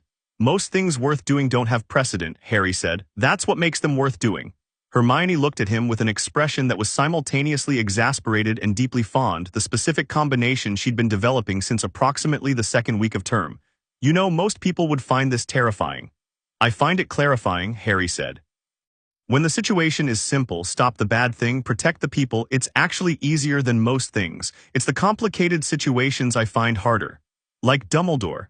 Like Dumbledore, Harry agreed. They ate in companionable silence for a while. A first-year Harry didn't know very well was doing something with a gobstone set alone at the Hufflepuff table with the determined optimism of someone making the best of a quiet Christmas. 2 Ravenclaw third-years were arguing about something in rapid whispers. At the staff table, Quirrell was not present, which was the first time in 3 days that he had missed breakfast, and the ring pulsed once, sharp and cold. Harry stood. Now, Hermione said. Now, Harry said. The 3rd floor corridor was dark in the specific way of places that are not meant to be visited. Not the natural dark of night, but the cultivated dark of intent. The kind that says this is a boundary. Harry walked through it without lighting his wand, the ring providing everything he needed, its glow painting the stone walls in moving green. He had mapped this corridor in his first week using the ring's spatial awareness. Because mapping things was simply what you did with new environments, you learned the exits, the distances, the places where the ceiling was lower or the floor uneven. He knew the door at the end was warded with 6 distinct magical signatures which he'd cataloged over 2 months of passive scanning. He knew what was on the other side of each one. He'd never told Dumbledore he'd mapped it, not because he was hiding it, because it hadn't come up. The door was open. Not broken open, not blasted off its hinges, simply open, the way a door is open when someone with the right key has walked through it and not bothered to close it behind them. The wards were not tripped but bypassed, which meant Quirrell had either known the countermeasures or been helped by someone with the authority to dismantle them. Harry stepped through into Fluffy's room. The dog was asleep. All 3 heads down on its enormous paws, breathing in the slow, even rhythm of something that has been charmed into unconsciousness. A harp was playing itself in the corner, a delicate, sleepy melody, and the music had a quality to it that the ring identified as magical, enchanted to maintain the sleep, which meant someone had set it going before Harry arrived. Someone had planned ahead. The trapdoor in the floor was open. Harry looked down into it. Dark below, the ring showing him the shapes of things at the bottom, plants, some kind of dense growth. He dropped through without hesitation, falling and then slowing himself with the ring before impact, landing on the mass of plant life that he recognized from herbology as Devil's Snare. It immediately began to move, tendrils reaching for his arms and legs. Harry gave it light. One burst of green, warm and bright, and the plant recoiled from it with the specific alarm of something that has evolved an aversion to photosynthesis-adjacent energy and is very committed to that aversion. He moved through into the next chamber. Keys, hundreds of them, winged and darting, filling the vaulted space with the sound of 1,000 tiny wing beats. There was a broomstick in the corner and a locked door at the far end, and Harry looked at the lock for exactly 2 seconds before the ring built a construct that was not a key but a framework. A perfect impression of the space the key was meant to fill, pressed into the lock with enough precision that the mechanism turned the same way it would have for the real key. The door opened. The next room was chess. An enormous board, life-sized pieces in white and black, and another door on the far side, and the pieces arrayed in a configuration that meant whoever had come through here had played their way across. The black pieces had been played, there was a path through them, a sequence of moves, and Harry looked at the position and understood it in about 30 seconds because Ron had played him into configurations this complex on the regular, and he'd lost enough times to have learned what winning positions looked like from both sides. It had been solved beautifully. Someone had offered the Black Queen a sacrifice that she couldn't refuse, which opened a diagonal to the far side. Harry recognized the style, it was Ron's style. Or rather, it was the style of someone who had learned chess from the same school of thought as Ron, brave, slightly reckless, completely decisive. He walked across the already cleared board and through the next door. Troll, unconscious on the floor. Something had already dealt with it, the wall behind it had a scorch mark that could have been several things, and Harry stepped around it and moved on. Potions. 7 bottles, a riddle on a table, the room filled with purple and black flames blocking both exits. Harry read the riddle, it was well designed, logic over magic. The kind of puzzle that rewards thinking over power, and identified the correct bottle in about 45 seconds. He then, because it was faster, simply asked the ring to map the chemical composition of the flames and build a construct that filtered out the relevant spectrum, and walked through the black flames without drinking anything. Because he didn't know what the correct bottle would taste like and preferred not to gamble on riddle logic when the ring had already solved the problem a different way. The 7th chamber was not what he'd expected. It was a mirror. Large, ornate, the frame carved with the inscription Era stra eru oit ube kafruoid on wosi, which Harry parsed in about 3 seconds into its reversal. I show not your face but your heart's desire, and he understood immediately what it was and what it was for, which was why he deliberately did not look into it. He looked at the room instead and at Quirrell standing in front of the mirror and at the mirror's surface and at the way Quirrell was standing. Frustrated. Confused. Staring at the mirror with the expression of someone who has found the final obstacle and cannot solve it. "Hello, Professor," Harry said. Quirrell spun around. In the green light of the ring, he looked wrong in a way that was no longer the subtle wrongness of a man with something hidden behind his will. The turban was unwound, partially hanging loose at one side. The two-signal quality of his presence had sharpened into something that was almost visible, a shimmer in the air around him. A superimposition of 2 different ways of being in one body, and the one that was not Quirrell was much, much stronger than it had been even a week ago. "Potter," Quirrell said, and his voice had changed. The stutter was entirely gone. "You should not be here." "I followed you," Harry said simply. "You've been moving toward this since September." "I've been watching." The ring, Quirrell's eyes went to Harry's hand. They were not Quirrell's eyes in the way they looked back at him. There was a quality behind them that was very old and very cold and very afraid of dying in a way that had become its defining characteristic. "You know what you are, you know what it is." "Yes, then you know you cannot stop this." Quirrell moved toward the mirror. "The stone is in here. I can see things in this mirror, reflections of what I want, but the stone itself eludes me. It is a riddle your headmaster has left, and I will." "You won't," Harry said. Something in Quirrell's face changed, shifted. And what spoke next was not Quirrell at all. The voice came from underneath, from the two-signal other, cold and high, and with the specific quality of something that has waited a very long time and is no longer patient. "The boy who lived," it said. "The child who survived by accident and chance and the magic of a dead woman, carrying an alien trinket that he barely understands." "I understand it well enough," Harry said. "Do you?" The thing wearing Quirrell's face looked at the ring with a hunger that was not quite hatred and not quite desire but something between them. "That ring is power that exists outside our system. Outside every system. I spent years studying the boundaries of magic, boy, the edges of what is possible, and that ring sits at the very edge of what I found there." The voice was almost conversational now. "I could use it." "You could try," Harry said. "Quirrell," the voice said, "show him." Quirrell raised both hands, and the magic that came from them was not wand magic. It was raw, fueled by a will that had burned off everything human in the name of survival, shaped into a bolt of force that hit Harry's construct shield with a sound like a thunderclap in a closed room. The shield held. Harry hadn't even braced. The shield was already there, the wall from the forest clearing, the one that had come from thinking about protecting someone, covered in overlapping scales of green light dense with intention. The impact dispersed across its surface and the shield didn't move. Quirrell hit it again, harder and again, and on the third strike the room shook and dust came down from the ceiling and the shield remained exactly where Harry had put it. "That's interesting," the thing said through Quirrell's mouth with an edge that was not quite surprise but was working in its direction. "A will of that density, I haven't encountered one since," it stopped. "Since my mother," Harry said, silence. "She put something into you that night," the thing said. "Something that interacted with the ring. I've thought about it for years. The specific combination of her sacrifice and your will and the ring's bonding energy, it created something that my magic cannot directly touch." It tilted Quirrell's head. But it can touch your friends, your teachers, this building. A will that strong is only an obstacle if it has something to protect. Remove the things it's protecting. Don't, Harry said, and his voice had changed. Not louder's deeper. The ring went from its shield configuration into something else, something that spread into the air of the room in all directions. A sphere of awareness that locked onto every living signal in the castle, Hermione, the handful of other students, Dumbledore's distant and moving this direction signature, every staff member, every portrait, and made a catalog of their locations in about 2 seconds. You're threatening people I care about, Harry said. Which means you've just told me what you're afraid of.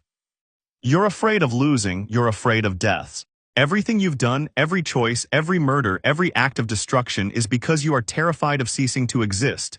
He looked at Quirrell steadily. That's a weak foundation for a will, the ring knows it. The thing went very still. I'll show you what I mean, Harry said. He let the ring go fully active for the first time since he'd understood what fully meant, not the training constructs, not the careful explorations with Sinstro in the forest clearing, but the ring at the depth it could reach when he gave it everything and everything had weight. The chamber filled with green light so complete that the mirror's surface caught it and threw it back doubled, and in that light Harry built something specific.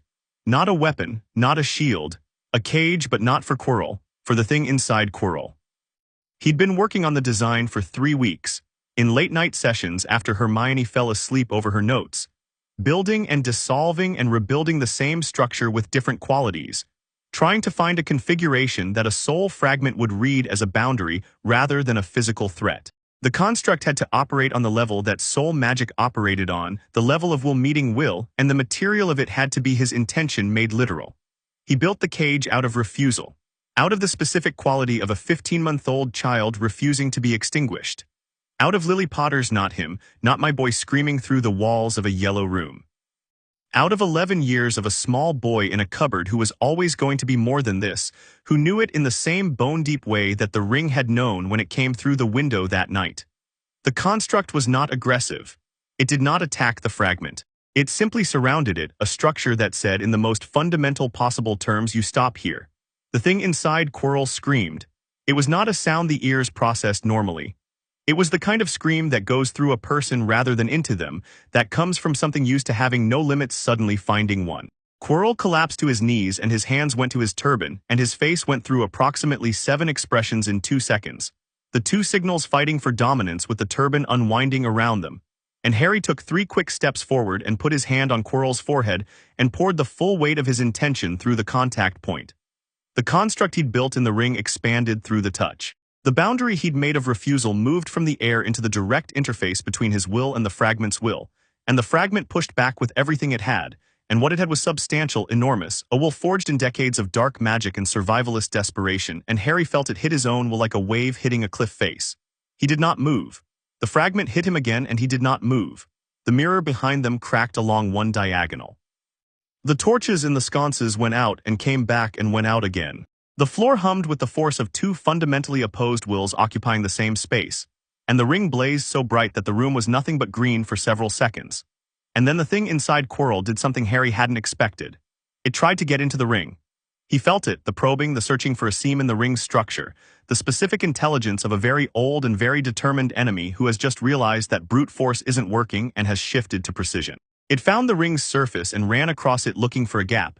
And the ring responded not by closing anything down but by pulling Harry's will to the surface so completely that the fragment was facing not a device but a person, and that person's will was so dense with particular meaning that there was simply no gap to find. The fragment recoiled. And in that recoil, that one instant of retreat, Harry saw what Sinstro had told him to look for.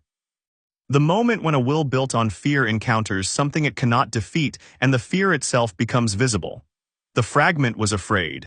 Not performatively, not strategically, genuinely, deeply, in the way that a thing afraid of death is afraid when it is forced to look at something that has never shared that fear. Harry pressed into the recoil. He didn't push the fragment toward Quirrell's body. He pushed it out, up and out, the same direction the ring's constructs expanded when given freedom, outward into the open air of the chamber where it had no host and no body and nothing to cling to, and the fragment went the way things go when the gravity holding them in place is removed. Quirrell dropped. Not dramatically, he simply crumpled, the way a person crumples when something that has been using them for months and months suddenly stops. He hit the stone floor and lay still, and his breathing was shallow but present, and his signal in the ring's spatial awareness was singular. One will, quiet and damaged and afraid but alone. The fragment was gone. Not destroyed, Harry hadn't been able to destroy it and wasn't sure anyone could with willpower alone. But it was gone from Quirrell, loose in the air of the chamber, formless and furious and already dissipating in the way that a will without a body dissipates when it has no object to cling to. It would find another host eventually.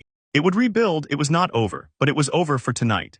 Harry stood in the middle of the chamber with the ring still blazing and his breath coming slightly harder than usual and looked at the mirror. His reflection looked back, slightly surprised. Behind him in the reflection a small red stone sat in his reflected hand and he recognized the stone immediately from Hermione's descriptions, warm, blood-red, pulsing with a slow interior light. He did not look at his reflected self's face. He looked at the stone, then he put his hand into his pocket, real pocket, not reflected, and felt the stone drop into it. He looked at his hand. The stone was there. Ollivander had been right about the wand and the ring working together.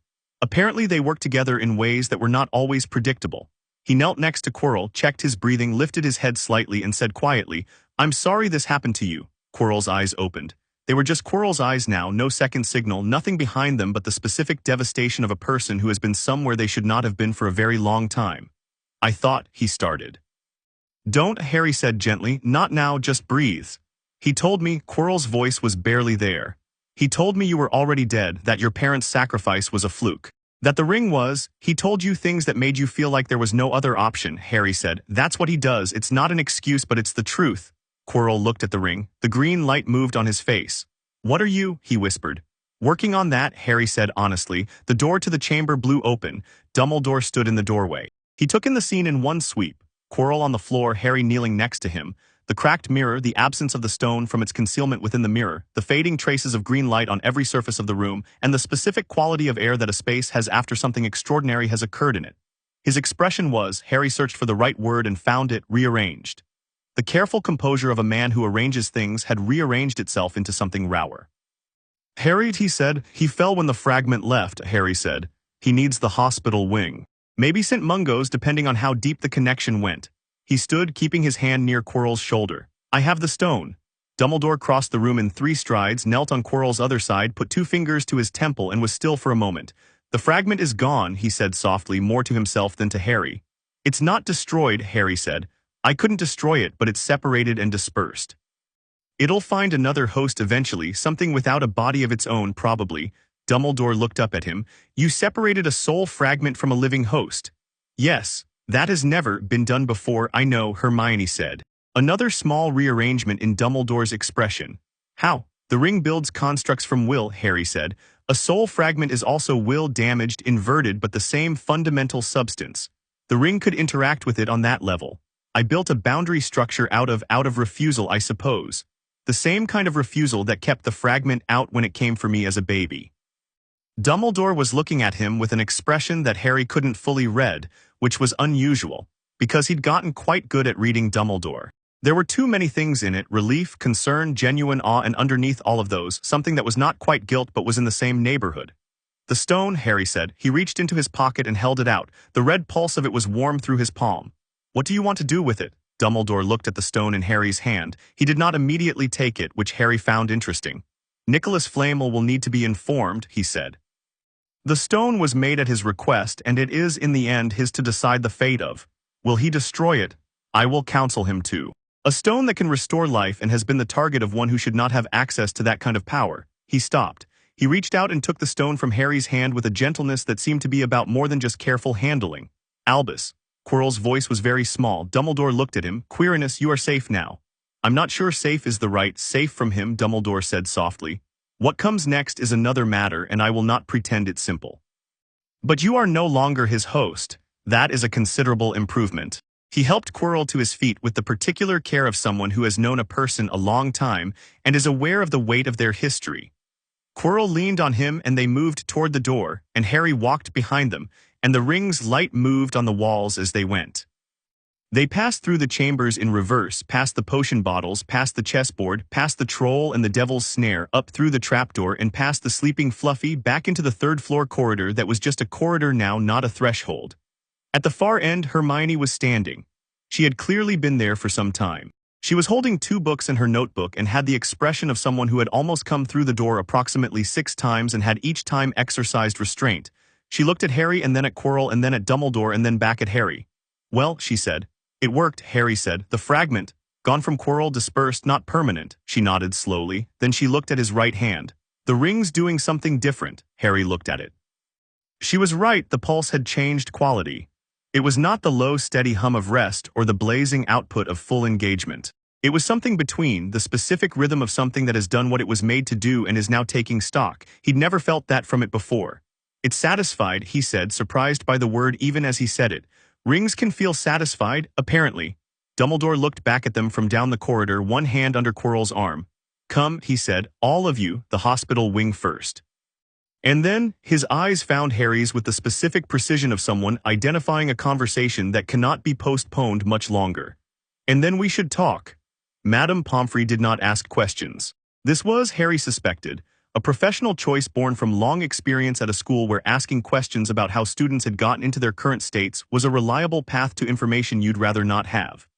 She took Quirrell, assessed him with the quick efficiency of someone who has seen a lot and is surprised by very little, and said soul-adjacent trauma with the resignation of a category she'd had to add to her diagnostic framework in the last few decades. She sent a message to St. Mungo's and drew a curtain around Quirrell's bed and told Harry and Hermione they were fine physically and to go eat something. They sat in the corridor outside the hospital wing. Harry leaned against the cold stone wall and looked at the ceiling.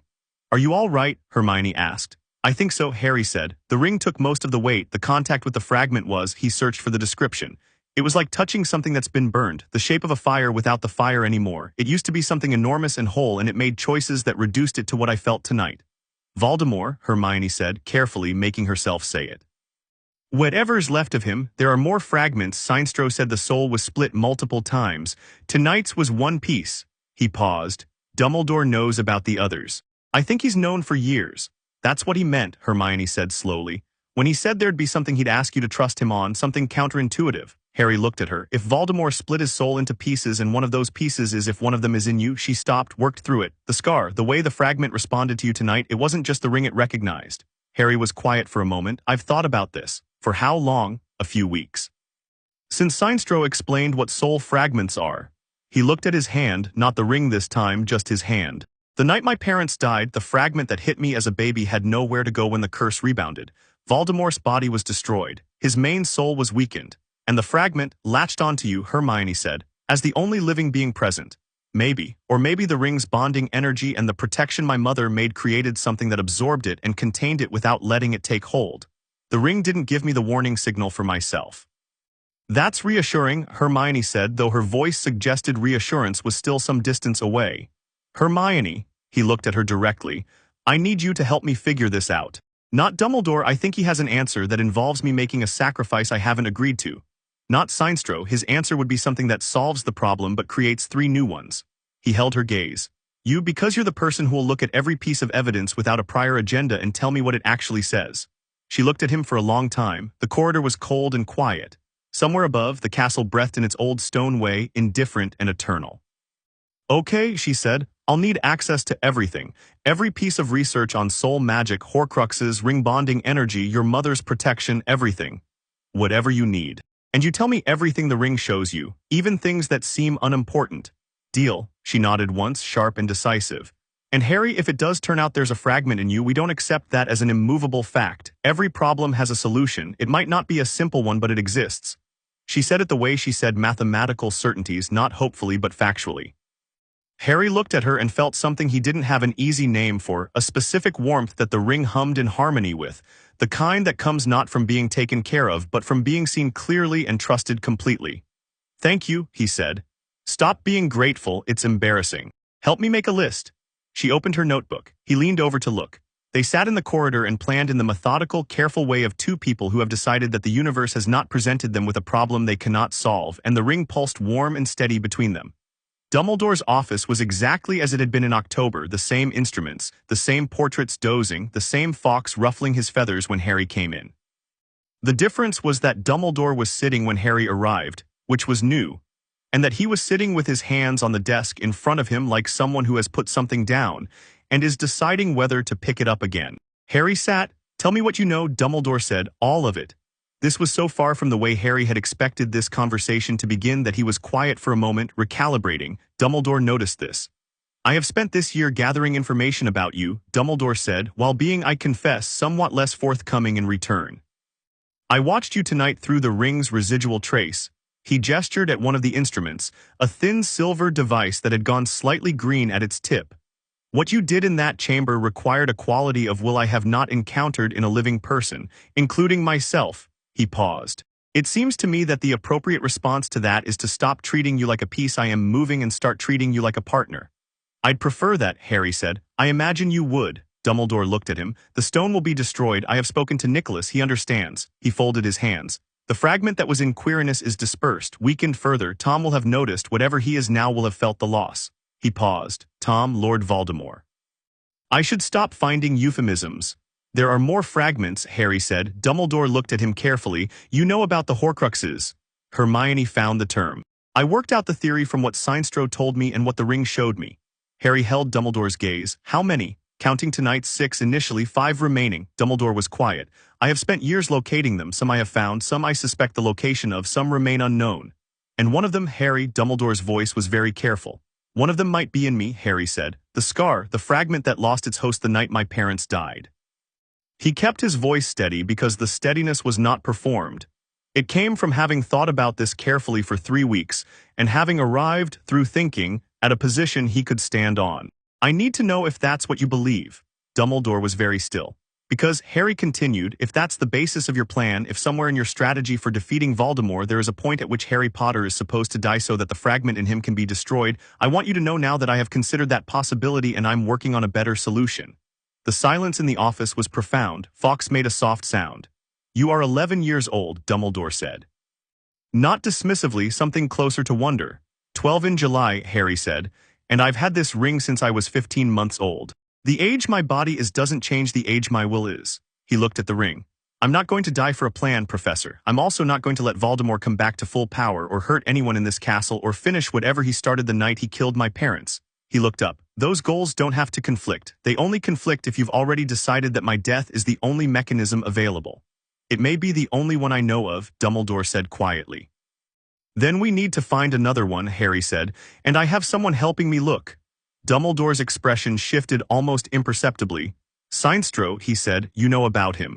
Have known something was in the forest for 3 weeks. I did not act because whatever it was did not register as hostile. He tilted his head. A former member of the Green Lantern Corps using a yellow ring. He let that sit for a moment. You trust him. I trust that his information is accurate and that his interests overlap with mine on the relevant points, Harry said. I'm not blind to what he is. He is a man who believes that fear is a legitimate governance tool. I know. We've discussed it at length. Harry looked steadily at Dumbledore. He's also the only person who's told me the full truth about the ring without an agenda attached to it. That's worth something. Dumbledore was quiet for a long time. Outside, the winter sky was dark and full, the stars very bright over the castle grounds. The fire crackled, the instruments ticked. All right, Dumbledore said at last, all right.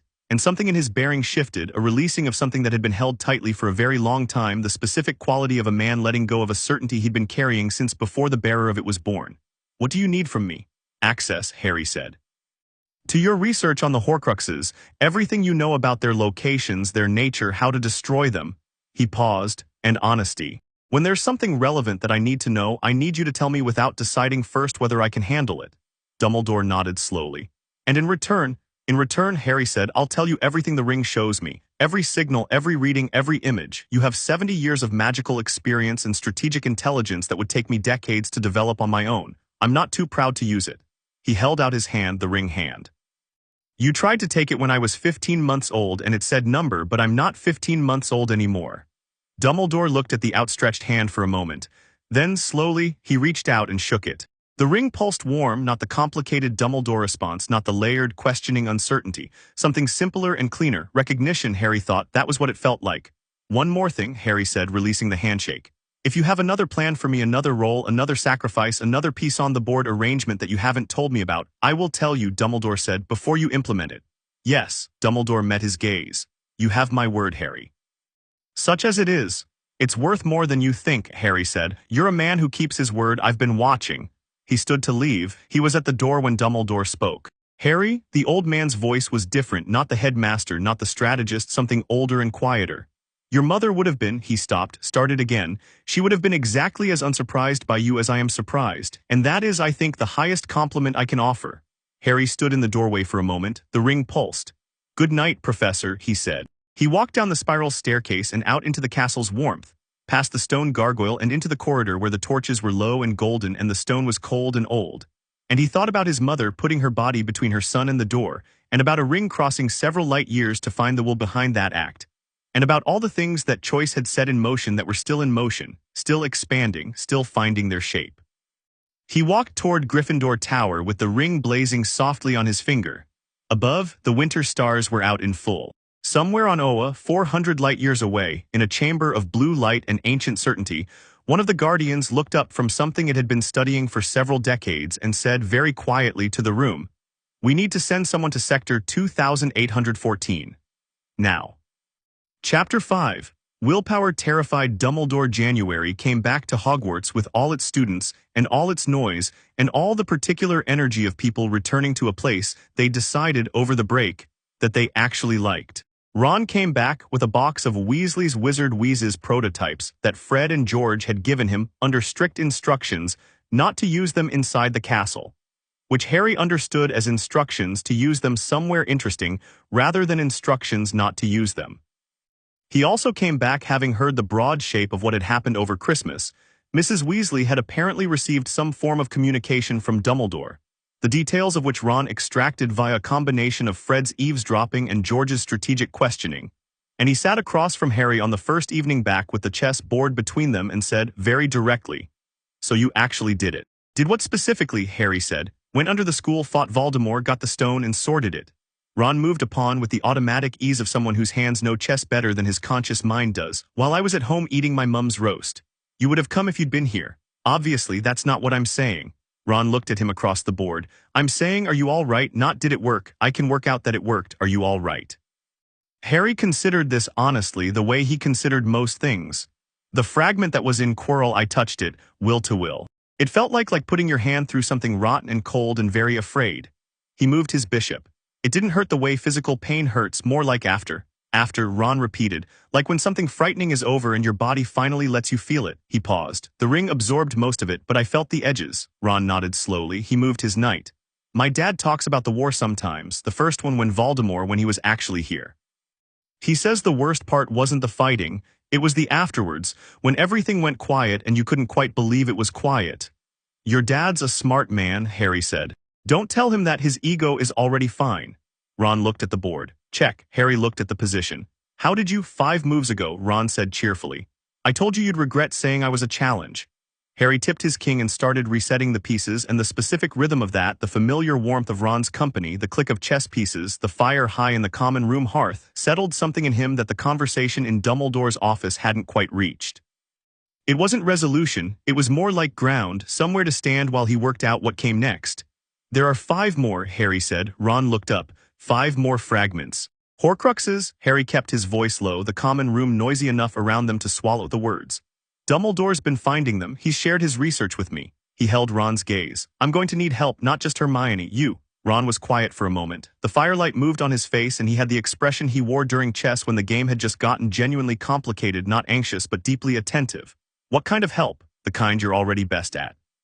Thinking 3 moves ahead, seeing the pattern before it's finished. Harry set the last piece in place. The ring is extraordinary, but it won't solve this alone. Voldemort built his survival across multiple objects, multiple contingencies. Dismantling it needs the kind of thinking that beats me at chess.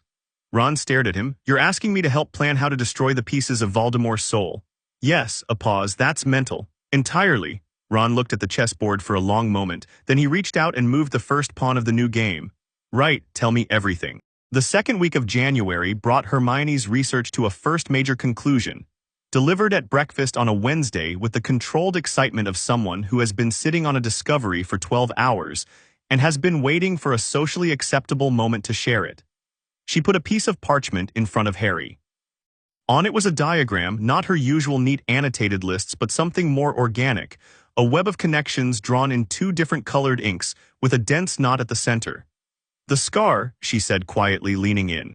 I've been working through everything: your mother's protection, soul fragment mechanics, ring bonding energy, the specific circumstances of what happened in Godric's Hollow. She pointed at the center knot. I think the fragment that hit you that night didn't successfully lodge. I think your mother's protection and the ring's bonding energy created something it couldn't penetrate. Harry looked at the diagram. But the scar is a mark of contact, not of lodging. Like a burn where something very hot touched you, not where it went in. She looked at him steadily. I can't be 100% certain without more research. But the ring's response to you, the way it treats your own signal, it's consistent, single source. If there was a fragment in you, the ring would have given you the same two-signal warning it gave with Quirrell. Harry sat with this. He'd thought about it enough over the past weeks that the thought had worn grooves. He could move through it quickly now without getting stuck. Dumbledore believes there is one, he said. I know, and Dumbledore's worked from reasonable evidence. Hermione tapped the diagram. But his evidence predates the ring's full bonding. He's been working from what he observed in 1981 when the ring was newly bonded to a 15-month-old who couldn't tell him anything. He didn't have the ring's diagnostic capacity to distinguish contact from lodging. She paused. I think he made a reasonable mistake with incomplete information. And his plan, the one that involves me dying, is based on that mistake. She met his eyes. Harry, I think you're clean. I think your scar is a scar, not a container. And I think Dumbledore needs to know that we think so, and why, so he can update his model. Harry looked at her. At the diagram with its careful lines and its two-colored ink and the weeks of work behind every notation. When can we present it to him? Whenever you want, I'm ready, she paused. Ron's been helping, actually. He worked out the logical structure of the argument. He framed it as a problem of incomplete information in a strategic model. It's quite good. Harry looked over at Ron, who had been eating toast with studied nonchalance throughout this conversation. Ron caught his eye and shrugged. I had spare time, he said. Also, it was either this or think about the fact that there are 5 more pieces of dark soul fragments out there, and this felt more productive. Dumbledore listened without interrupting. This, Harry had come to understand, was one of Dumbledore's most significant qualities. He could sit in complete stillness and listen to a full presentation of ideas that challenged his own deeply held conclusions, and his face would do the careful, complicated work of actually processing rather than defending. And at the end, he would not immediately respond but would take a full breath and let the silence do its work. Hermione had walked him through the full diagram. Ron had laid out the logical structure.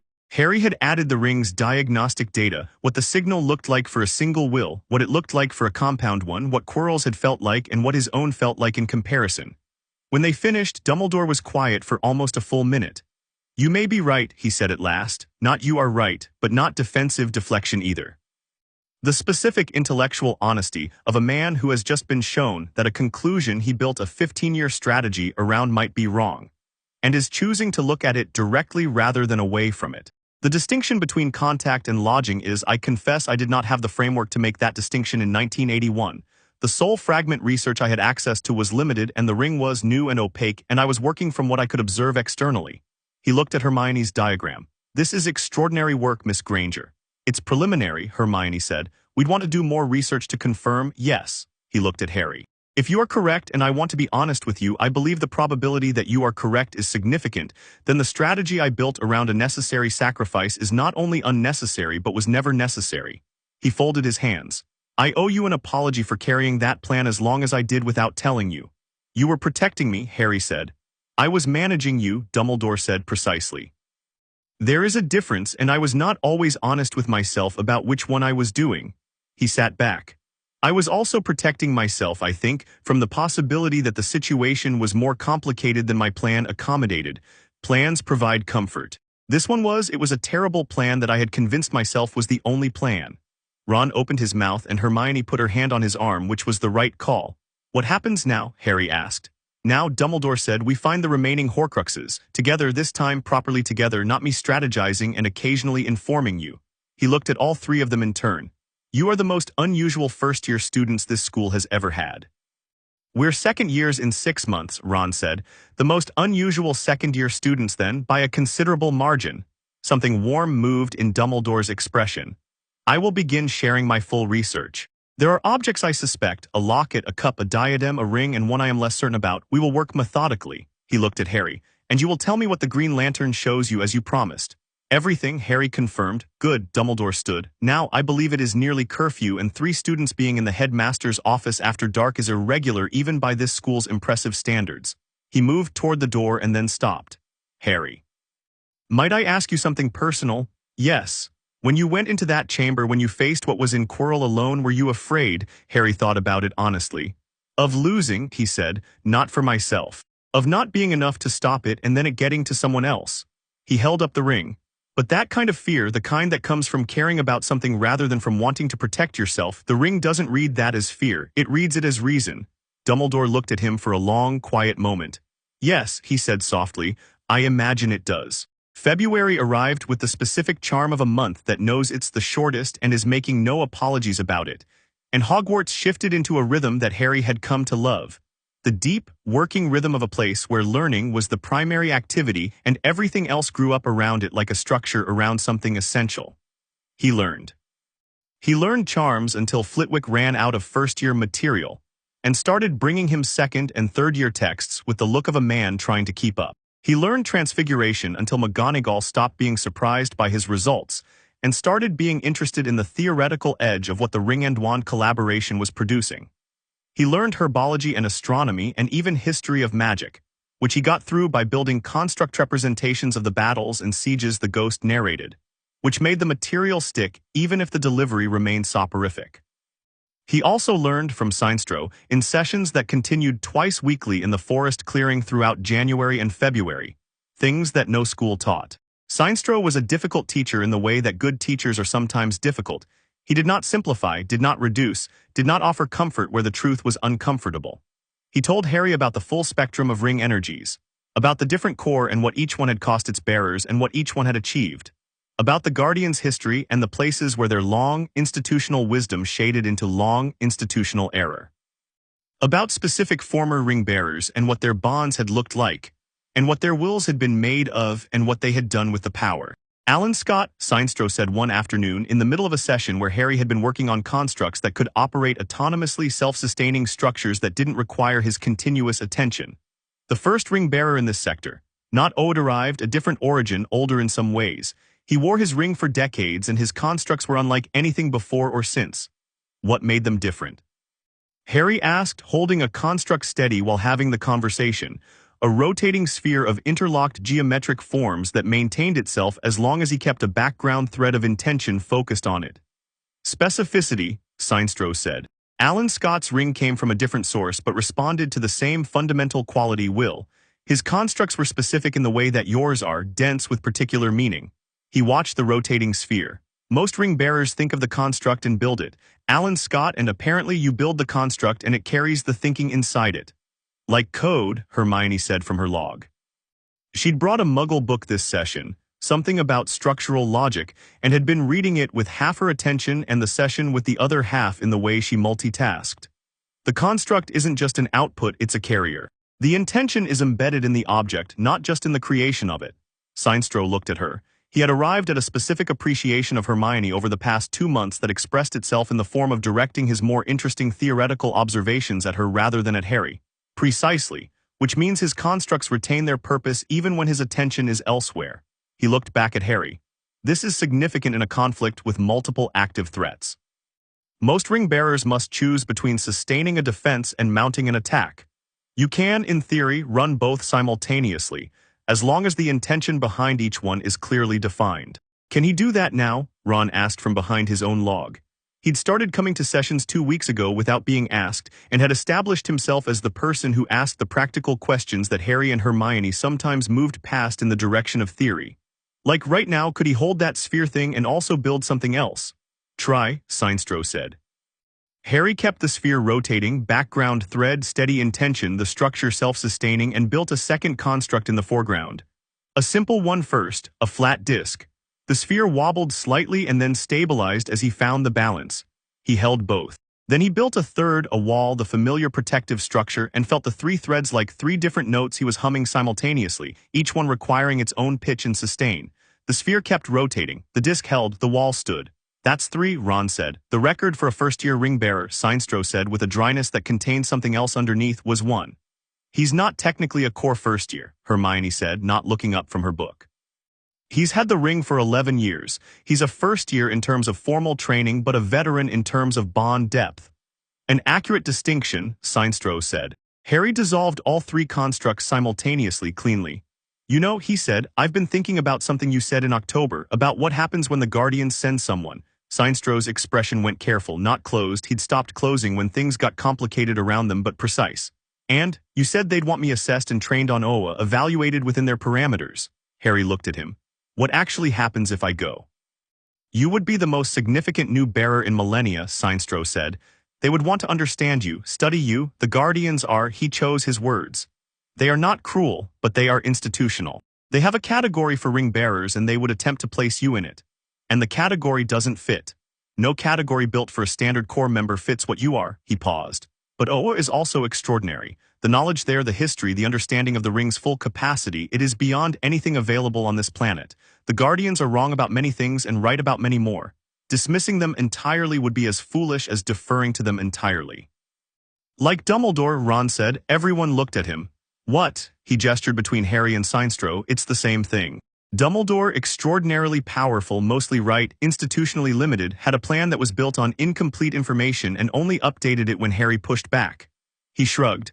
Same problem, bigger scale. Sinstro looked at Ron for a long moment. You are quite perceptive, he said. People keep being surprised by that, Ron said. It's getting old.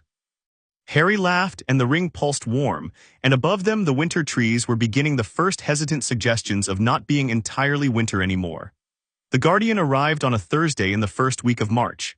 Not the way Harry had expected, no dramatic descent from orbit, no visible spacecraft, no announcement.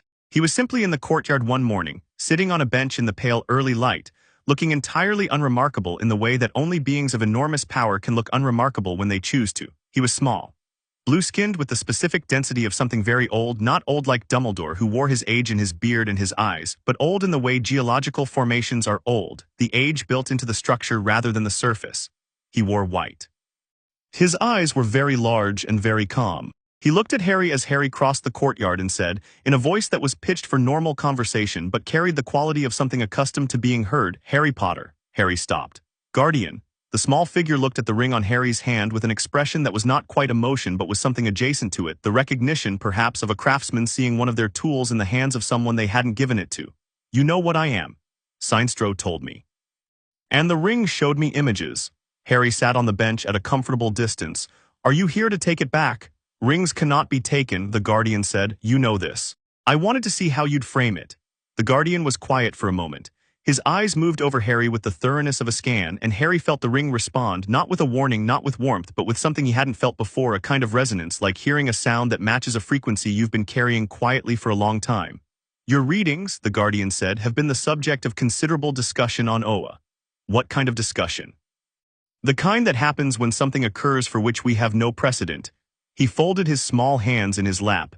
Sector 2814 has produced exceptional ring bearers before. Abin Sur.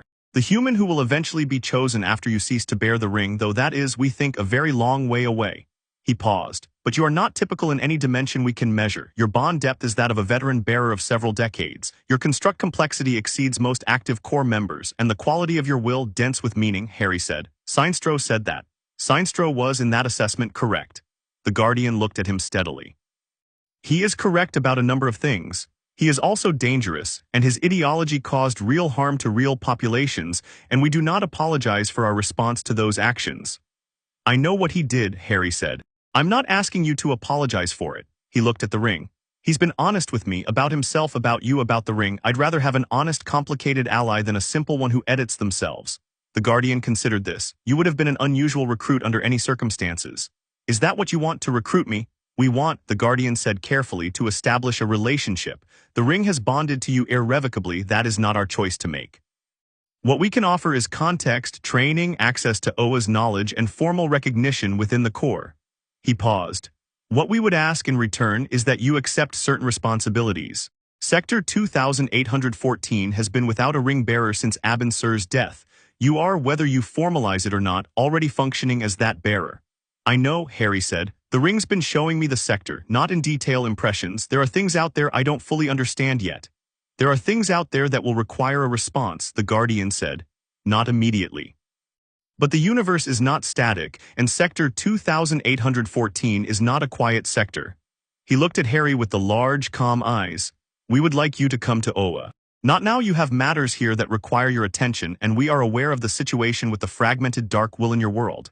But when those matters are resolved or sufficiently contained, I'll consider it, Harry said. The Guardian looked at him. Most beings do not tell a Guardian of the universe that they will consider an invitation to Oa. What do most beings say? Yes, immediately.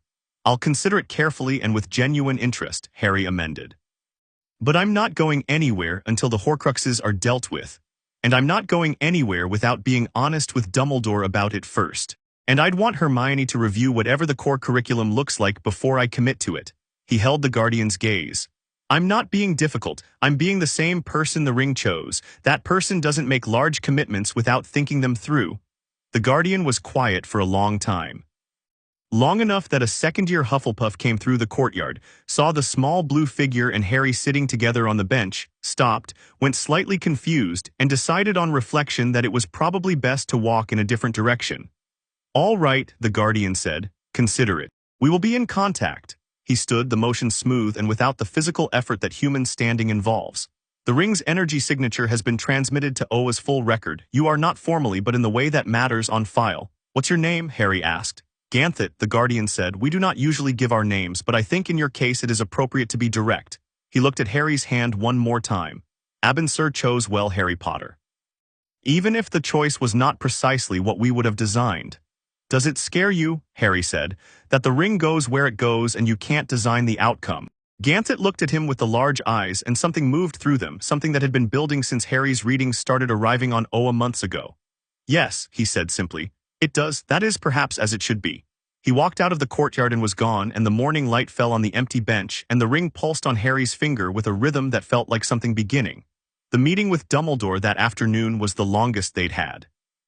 Harry told him about Ganthet, all of it direct and complete, the offer and his response and Ganthet's final answer.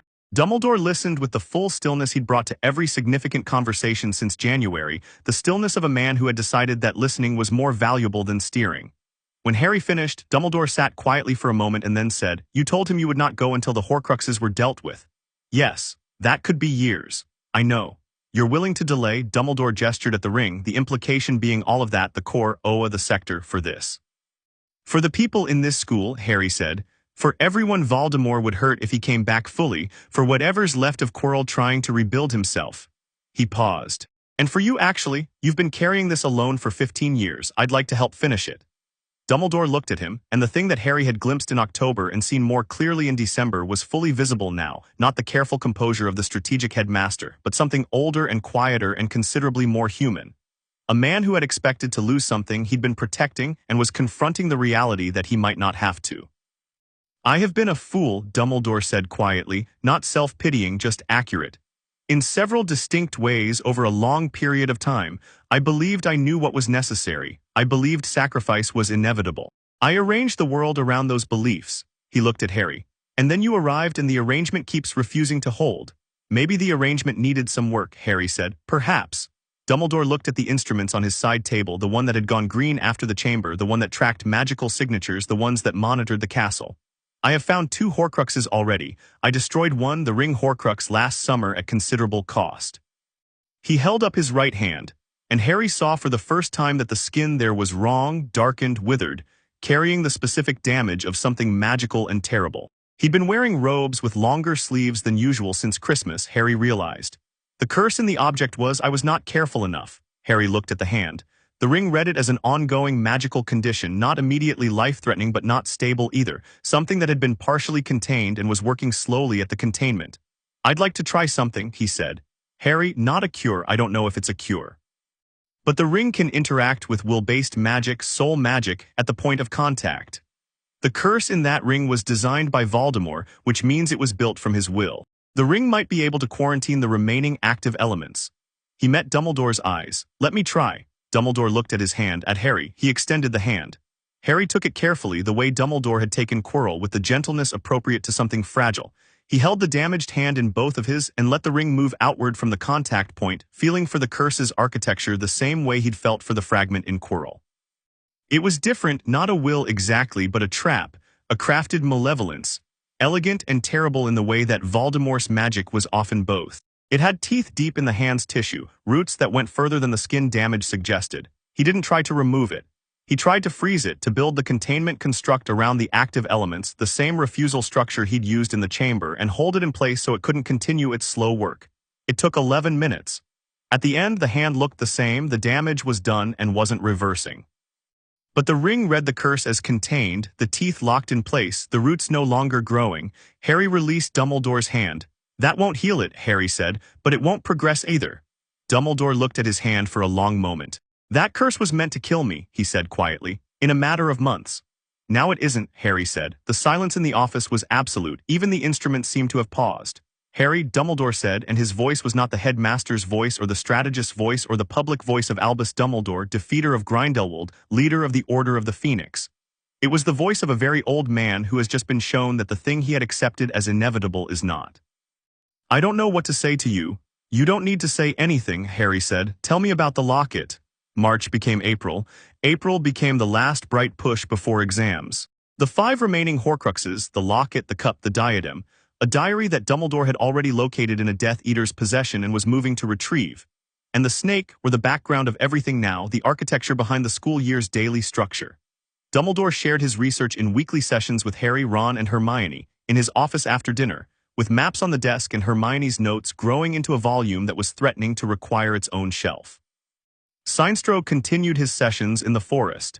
He had settled into a relationship with the situation that Harry found interesting, a kind of watchful investment, not warm exactly, but genuine.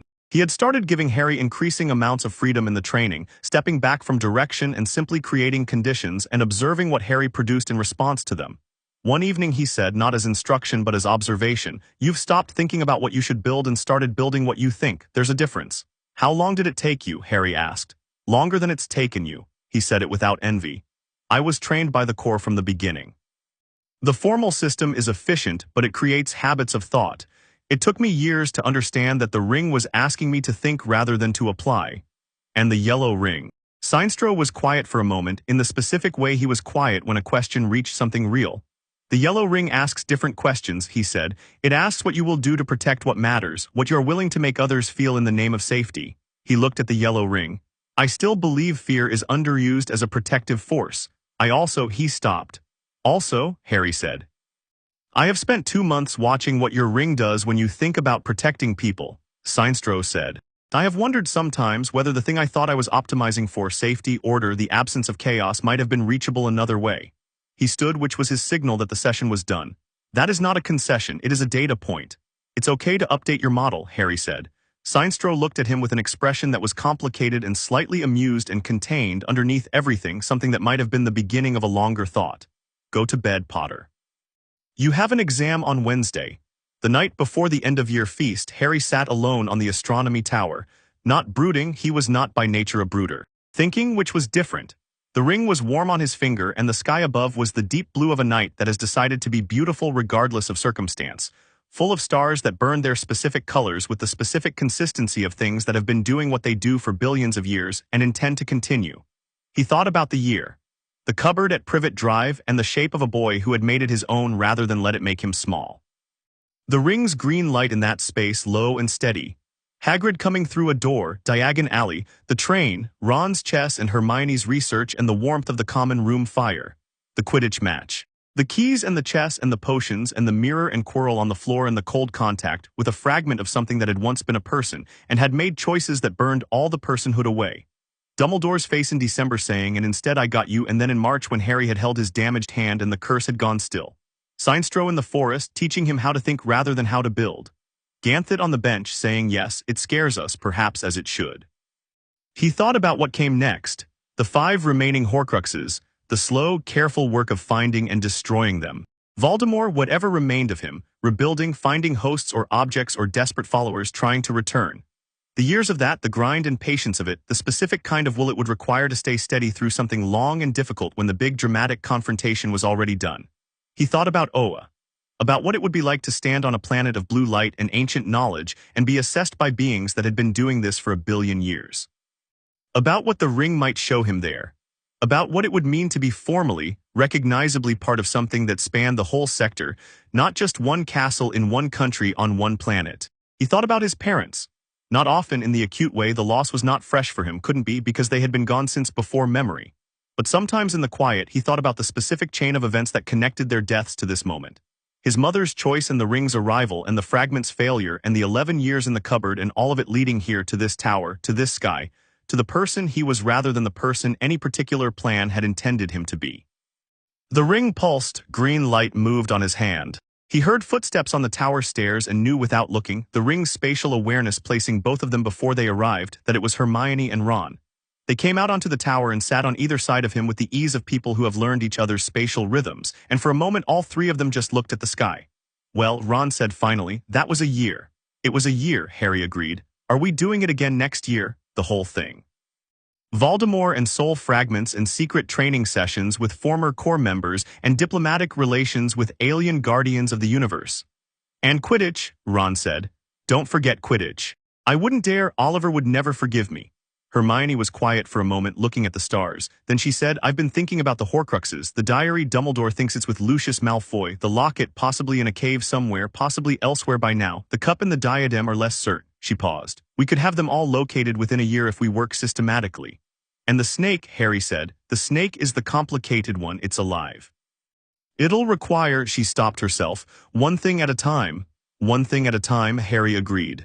The ring on his finger cast green light on the stones of the tower, and the stars above did what stars do, which is shine in the patient, consistent way of things that have always known what they are. Ron said in the tone of someone who has been thinking about this and has decided to say it. For what it's worth, I'm glad the ring found you and not someone else. Harry looked at him. Yeah, someone else might have gone to Oa immediately. Or used it to just solve everything, smash everything that needed solving. He looked at the ring. You went to chess club and made friends and worried about Neville and stopped a piece of soul from stealing a magic rock. He paused. That's the right priority order. It's not chess club, Harry said. It's basically chess club. It's genuinely not chess club with constructs. Hermione, tell him, it is a little bit chess club, Hermione said. Harry looked between them. The ring pulsed with the warm, specific hum it reserved for this, for the two of them being exactly who they were in the specific way that nobody else was. He thought, this is what the constructs are built from, this exact thing.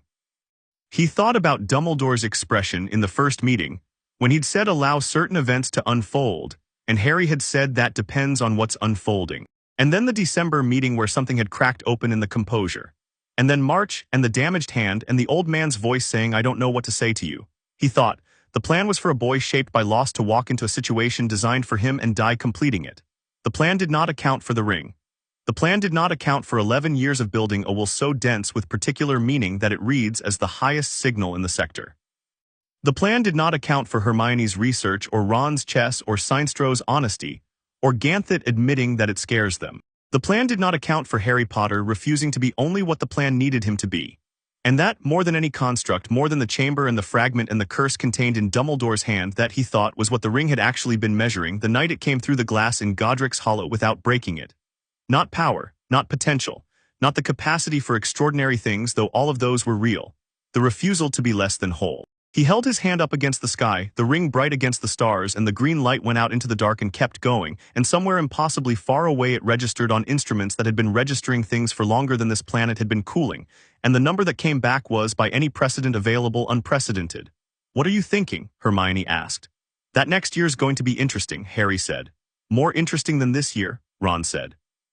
More interesting than this year, Ron considered this.